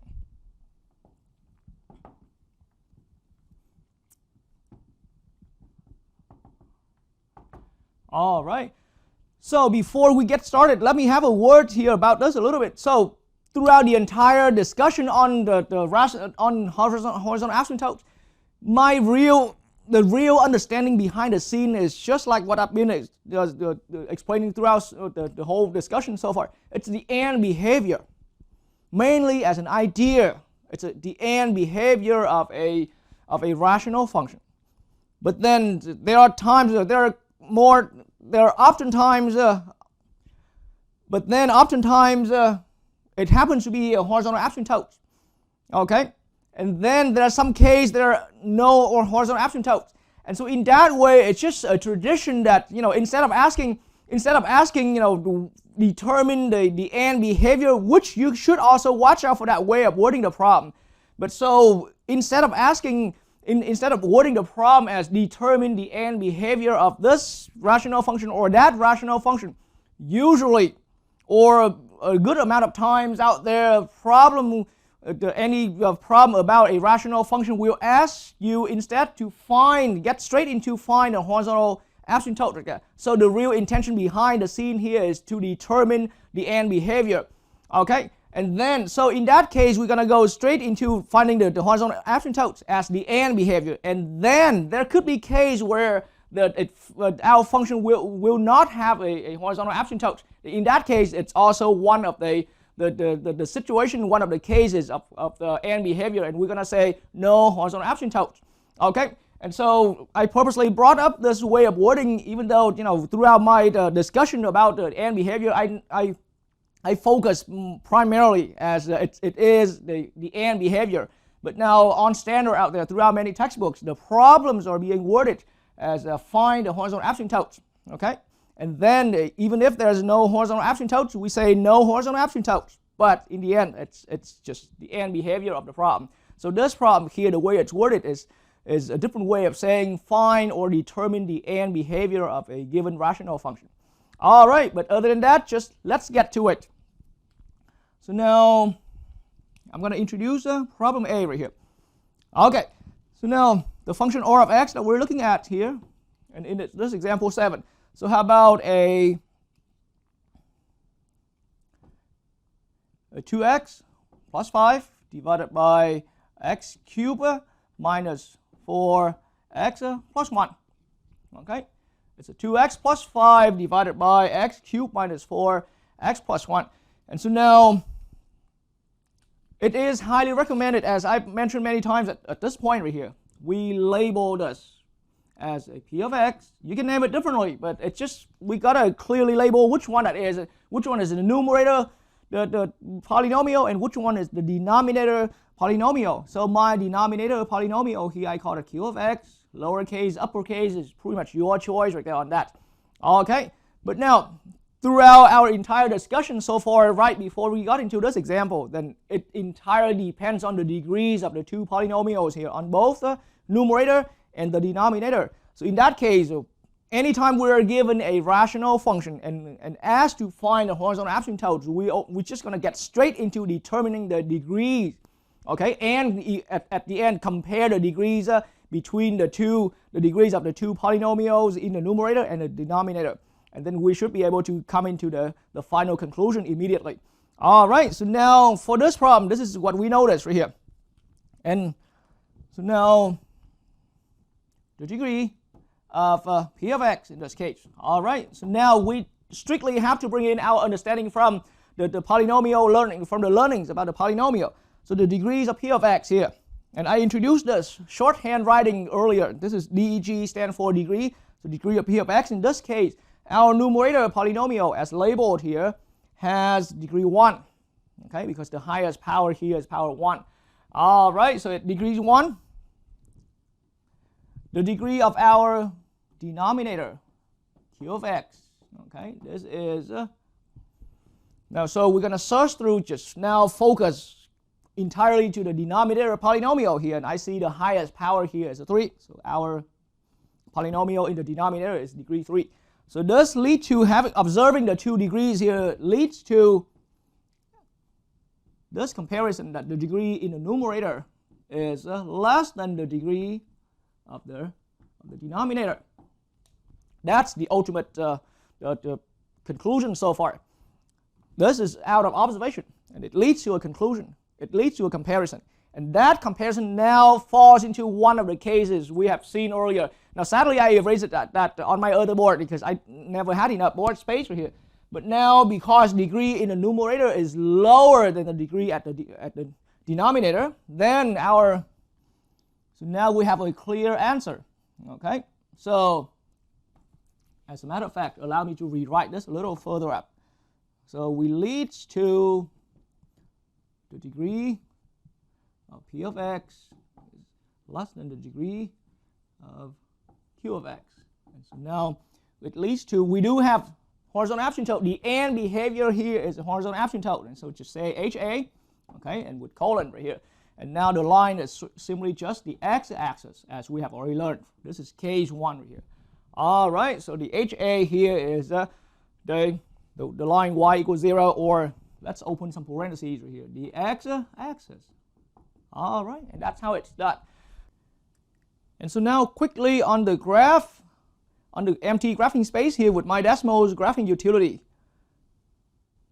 This is the graph of our function in part A right here, of our rational function in part A. That was 2x plus 5 all over x cubed minus 4x plus 1. And specifically, we're looking at this graph to identify the horizontal asymptote as indicated by the example 7 that I was doing on the board. So now I'm going to zoom in the graph, and the result looks consistent with what we have found right here. The horizontal asymptote is the x-axis, where as an equation the line says y equals 0. Okay, so again, being in the role of the instructor, I have to put in a lot of explanation. So it seems like taking a lot of time to just get one problem done, but these are meant to be just quick and fast answer right here, because we can quickly determine, and it doesn't take too much time to observe and find out about the degrees in the numerator and in the denominator. And then once we've identified the degrees right here, coming up with these comparisons that eventually leads to the conclusion about the horizontal asymptote shouldn't take too long. Okay, it's just me that I have to explain every step in the thought process right there.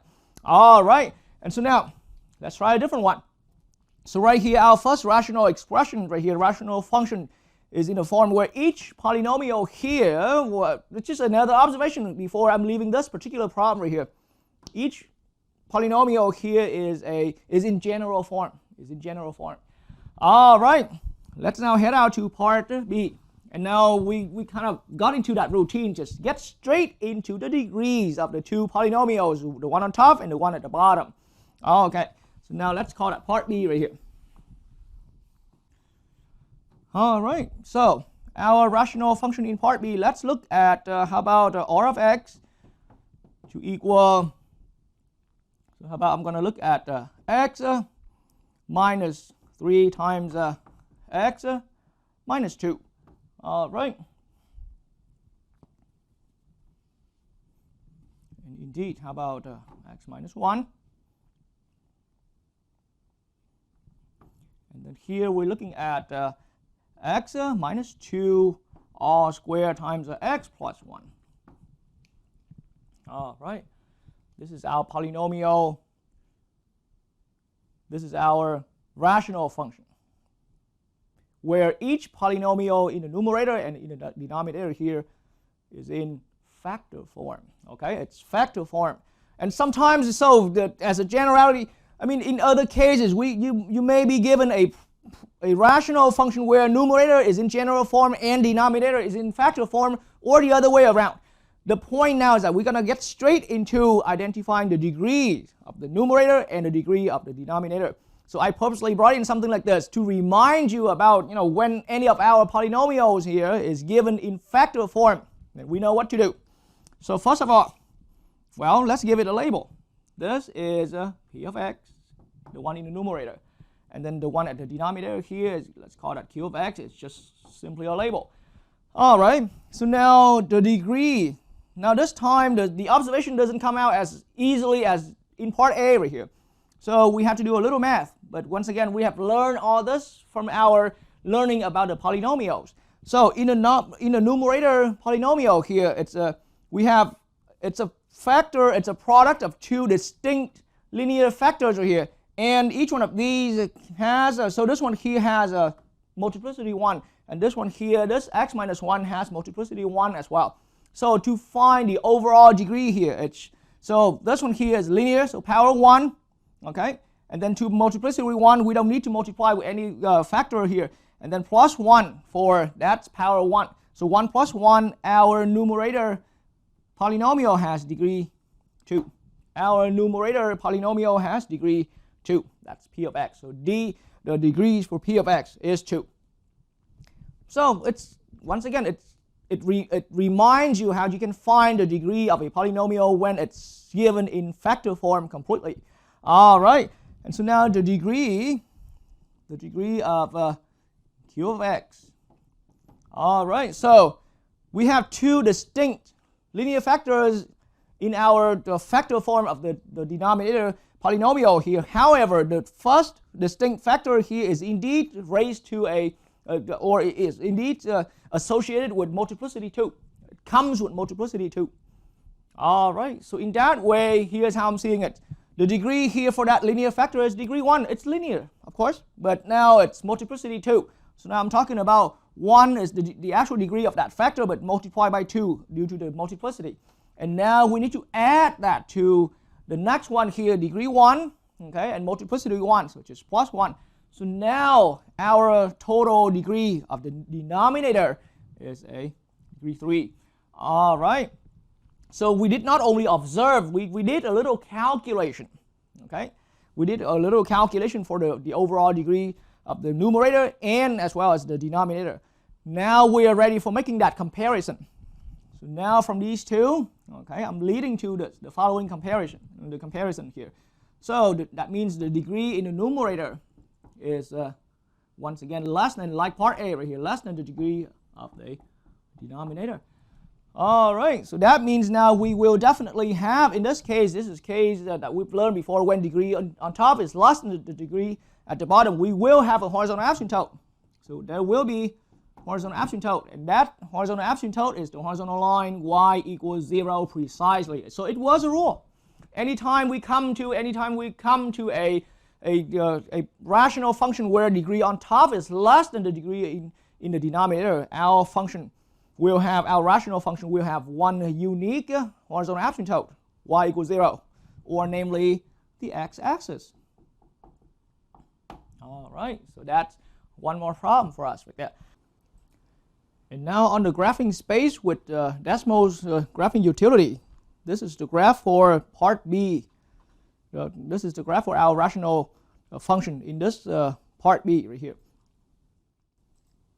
All right, so here we go.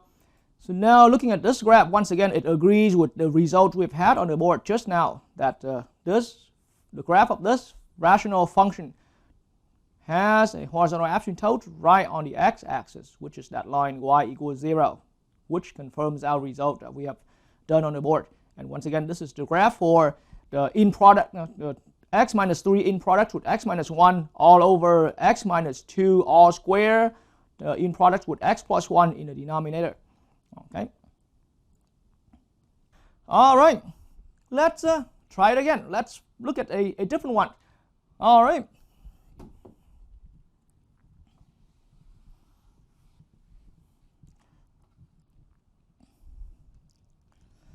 Let's now look at part C of our example right here. All right, so here we go. I have, how about r of x okay, equals about 2x squared minus 5x plus 1, okay, and we're dividing that by x squared plus 4x plus 4. Okay, 2x squared minus 5x plus 1, and then all divided by x squared plus 2x, x squared plus 4x plus 4. And just as usual, let's go ahead and label our polynomials. This is p of x, we can call it that way for convenience. Okay, and this is q of x. Okay, we label our two polynomials. And now, in that way, this is just straight out as an observation because each one of our p and q here is given in general form. Okay, numerator as a polynomial is given in general form. The denominator is also given in the general form. So let's quickly identify the degree.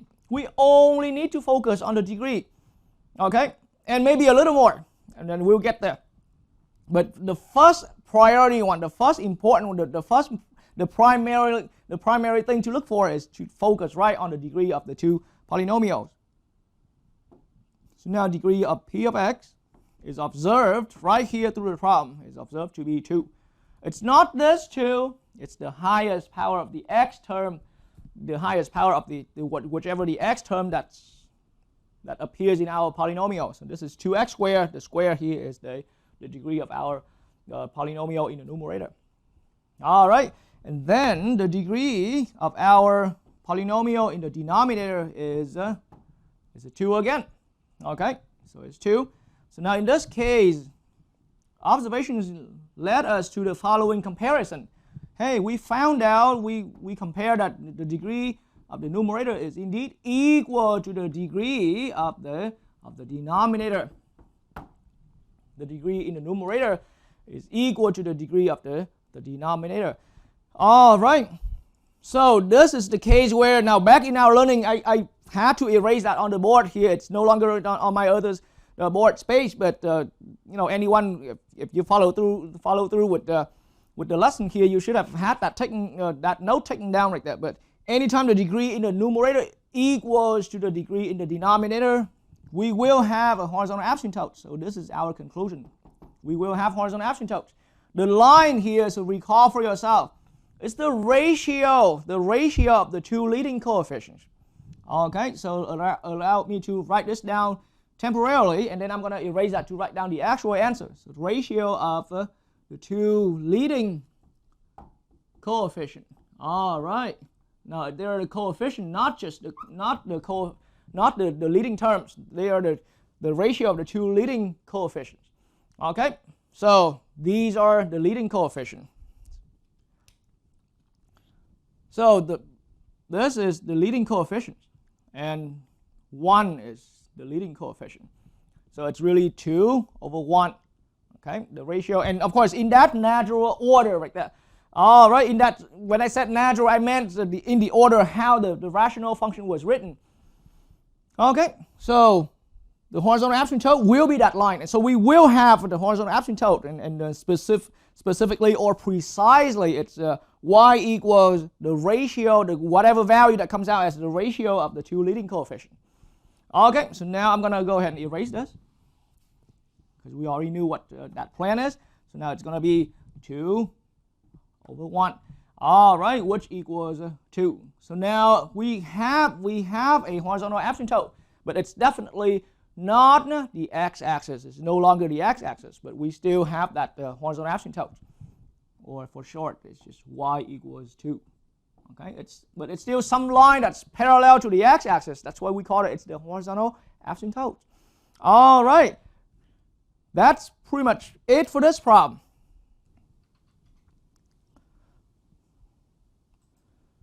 All right, and now in the empty graphing space with decimals, the graphing utility.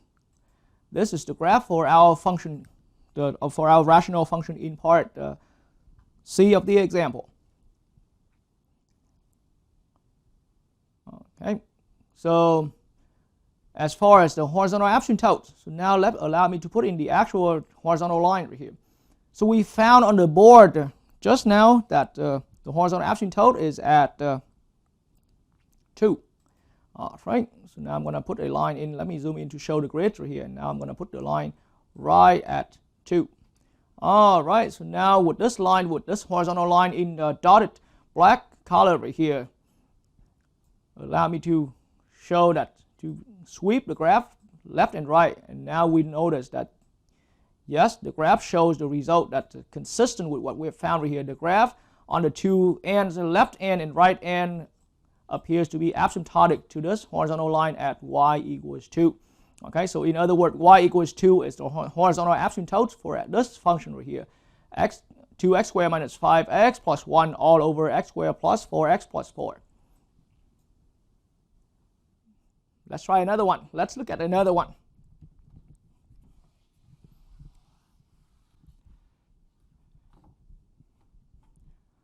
All right, so in part D right here, let's look for, how about our function r of x here? It's given as, how about 2x minus 1 times x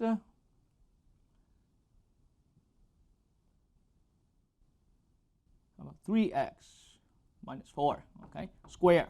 All right, and then in the denominator I have a, how about a 2 times an x minus 4 squared times 3x plus 1. All right. So now we have a rational function where both of our numerator and denominator polynomials are all in factor form. But what we are about to learn here is a generality. Anytime from our learning about the polynomials, anytime any of our polynomial is given as a factor form right here, once again, identifying the degree is the first thing to do. As the first thing to do, identifying the degree, we have to look at we have to sum up all of the multiplicities here. Okay, so now, and provided these are all linear factors right there. All right, so now the degree of the p of x. This is now, so this is degree 1, multiplicity 1, so that's just 1. This is degree 1 again, the distinct linear factor here, but multiplicity 2, so 1 plus 2, that gives me 3. The degree in the numerator is 3. Let's look at the bottom one right here, the degree in the denominator. First distinct factor, now that one itself is just a constant coefficient value, that it's not a linear factor, so we're not gonna count that in our degree. Okay, x minus 4 is that linear factor right there, so with multiplicity 2, so it's going to be 2 plus, now 3x plus 1 is another distinct linear factor with multiplicity 1. I'm going to add 1, so we have degree in the denominator came out to be the total of 3 again. So now observation, so it leads to that comparison, that the degree of the numerator equals the degree of the denominator. Okay, and so now from what we already learned, and now it's starting to become a rule from what we've learned already, anytime the degree on the top equals the degree at the denominator, that means we will have a horizontal asymptote. However, that line here, it starts becoming a little challenging here. The horizontal line here, the horizontal asymptote has to be y equals the ratio of the two leading coefficients. The ratio of the two leading coefficients. But we don't see the two leading coefficients so trivially here, so clearly here. And that's my intention for bringing something like this, bringing up something like that, so that you sharpen you shapen up your experience like that. So we can still find the two leading coefficients right out from factor form of any of our polynomial. So again, recall from our learning in the polynomials. Well, so now we have to tackle down right here in the two leading coefficients. In my numerator, the first distinct factor, the first distinct linear factor has that coefficient 2. Okay, coefficient 2 as the leading coefficient, or first distinct factor, okay, but with multiplicity 1. And so now that means I'm just going to have a 2 here. I don't need to raise to power or anything like that. All right, and now let's move on to the next one. The leading coefficient for this distinct linear factor is a 3. So I'm going to multiply 3. It's just the way how it is for these. But now with this factor, it has this linear factor has multiplicity 2. So this 3 here needs to be needs to be squared. So 2 times 3 squared. All right. And then, so now let's look at our next one in the denominator. So in the denominator, we have a leading coefficient here. We have a very lead coefficient, but that's not the overall lead. So we need to find the overall lead. So the real leading coefficient is a 2 multiplied. So 2 came out from that factor 2 right here. This is a 1 here, and 1 with multiplicity 2. So 2 times 1 squared.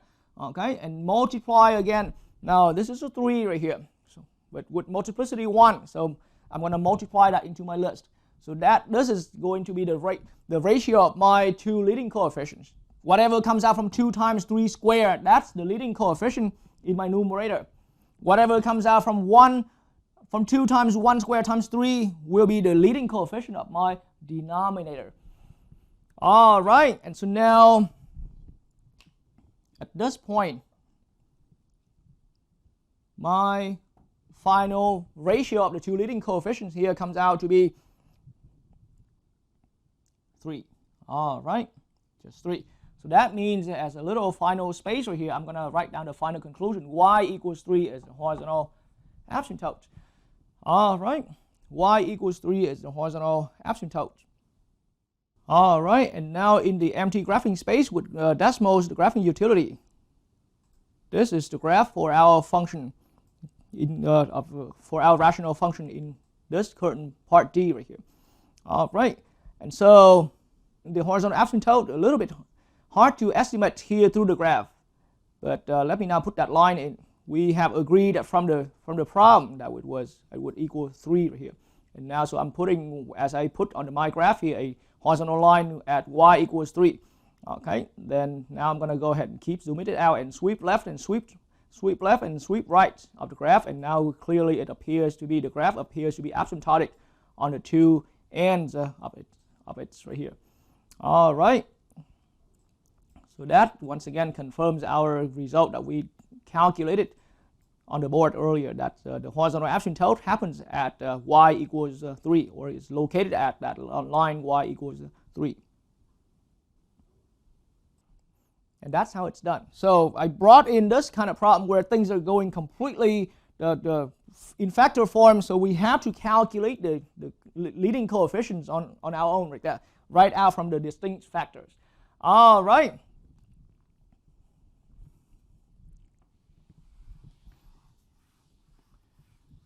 And so now let's get to the next one in our example. So we're looking at another rational function.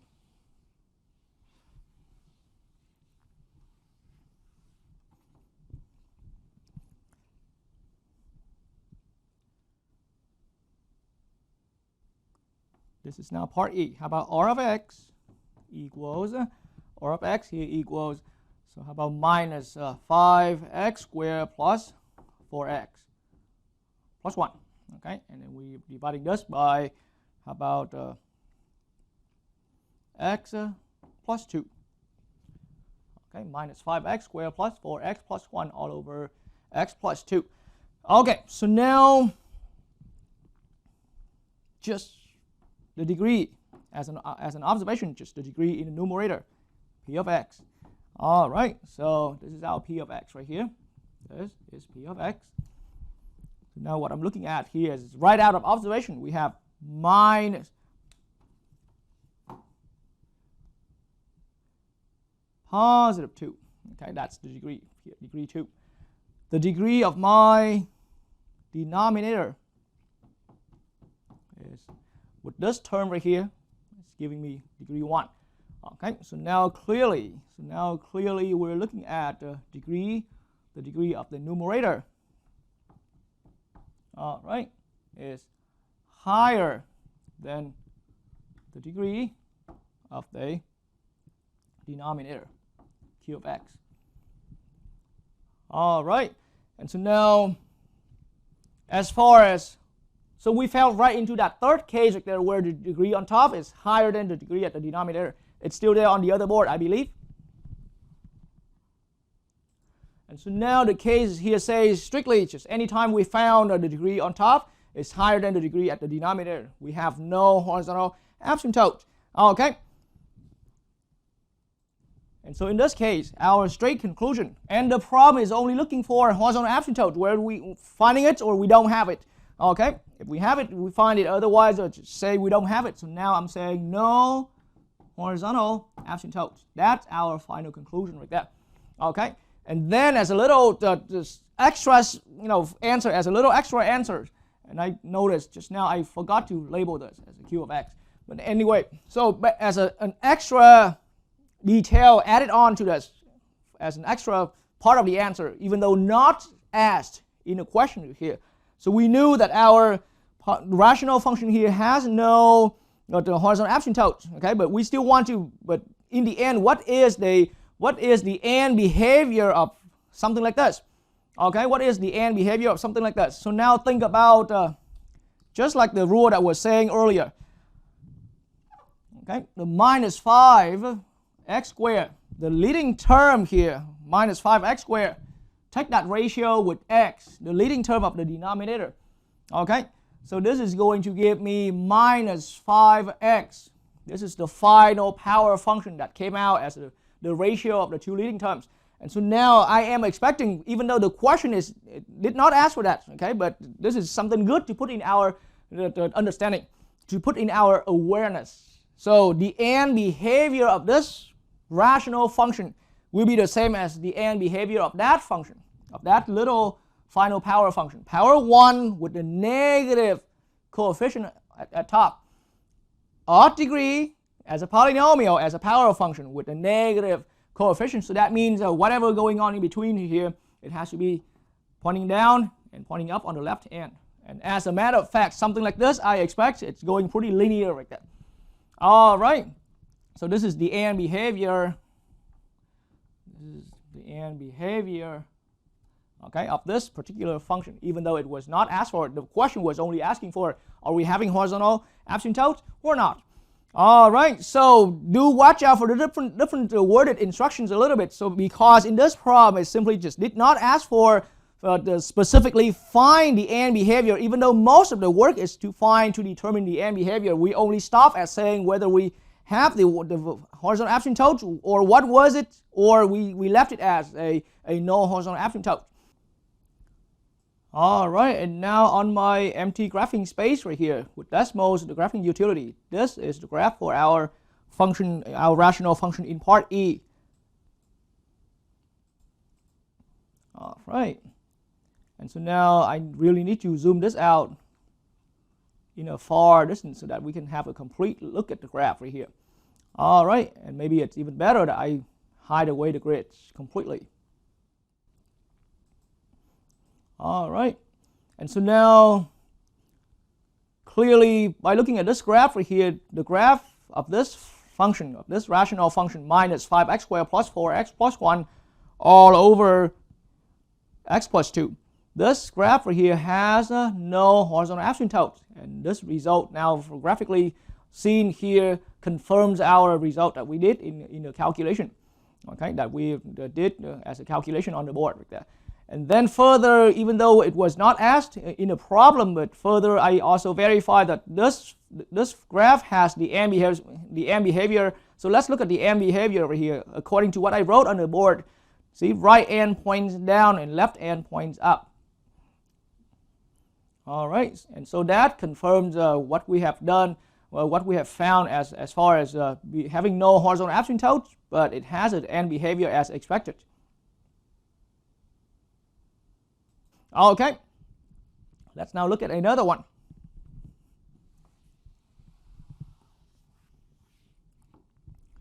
So this is question F right here, part F of our current example. How about R of x here equals, and here let's look at 2 x minus 1 squared times x plus 1. And then we're dividing that by 3x plus 5 times 2x plus 3. All right. So with something like this, let's have a look at how we can find. Let's have a look at how we can find the horizontal asymptote here, or maybe we won't be able to find. Okay. The whole thing on the top here, that's our p of x, just that label. So now this is q of x. All right. And so now for p of x, again, similar experience that we have seen from the earlier problems. Both numerator and denominator are given as polynomials in factor form. So we just have to use our understanding from our learning on the polynomials to find the degrees to decide. Okay. So now the degree of polynomial p right here, the degree of p is going to be, so now degree 1, but square as a multiplicity. So now that means we're going to have a 2. It's not this 2, it's degree 1 with that 2. That's why it's a 2. So think about 1 times 2. Okay, and plus, and so now this is degree 1, but with multiplicity 1. So 2 plus 1, that gives me 3. Okay, in the denominator, the degree of my q of x really equals, so I'm not going to look at that number, that's just the coefficient. Now this is degree 1 with multiplicity 1, so I'm going to have 1 plus, this is degree 1 again with multiplicity 1, so 1 plus 1, this is degree 2. All right, so now clearly I'm looking at, the degree in the numerator, p of x is higher than the degree in the denominator, q of x. And that means, once again, as far as just being only concerned about horizontal asymptotes, we have no horizontal asymptote. That's one thing for sure. All right, and then once again, as an extra awareness for us, as an extra understanding to put into any one of your, to be putting into your understanding for anyone learning in this video lesson, then think about the primarily as the and behavior. If we have no horizontal asymptotes, what's the and behavior of this rational function like? Okay, even if it was not directly asked in the question. So in the and behavior of something like this comes out as the same as, okay, I still have that on the board right here. The and behavior of the rational function r of x is the same. Well, in that case, of course, it's the same as that and behavior of the power function, which came out as the ratio of the two leading terms. Okay, and so now finding the two leading terms here takes some work a little bit. Okay, so the leading term in the, well, we have learned that a little bit here, but the leading term for this one here, it's the 2x minus 1 all squared. The leading terms will become just that 2x all squared. Okay, 2x all squared. And then the leading term for this is an x, so we're going to multiply it all together. So that's leading term for the numerator. The leading term in the denominator here is going to be equivalent to that 3x times that 2x. That's a 3x and times the 2x. And that's give me the overall leading term in the denominator. This is the leading term in the numerator. So in the end, I'm looking at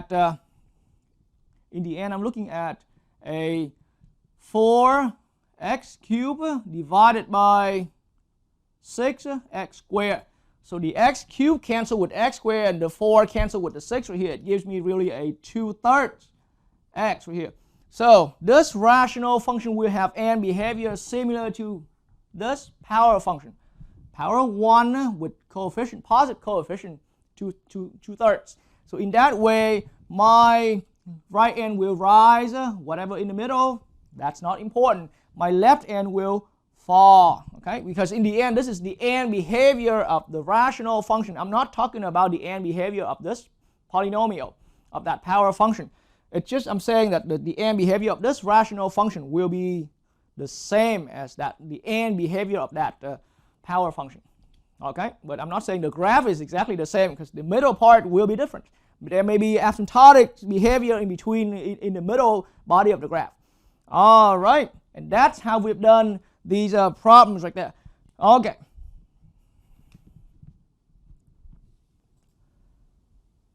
All right, and now with my empty graphing space here with decimals, this is the graph of our rational function 2x minus 1 all squared in product with x plus 1 all over a product of 3x plus 5 times 2x plus 3.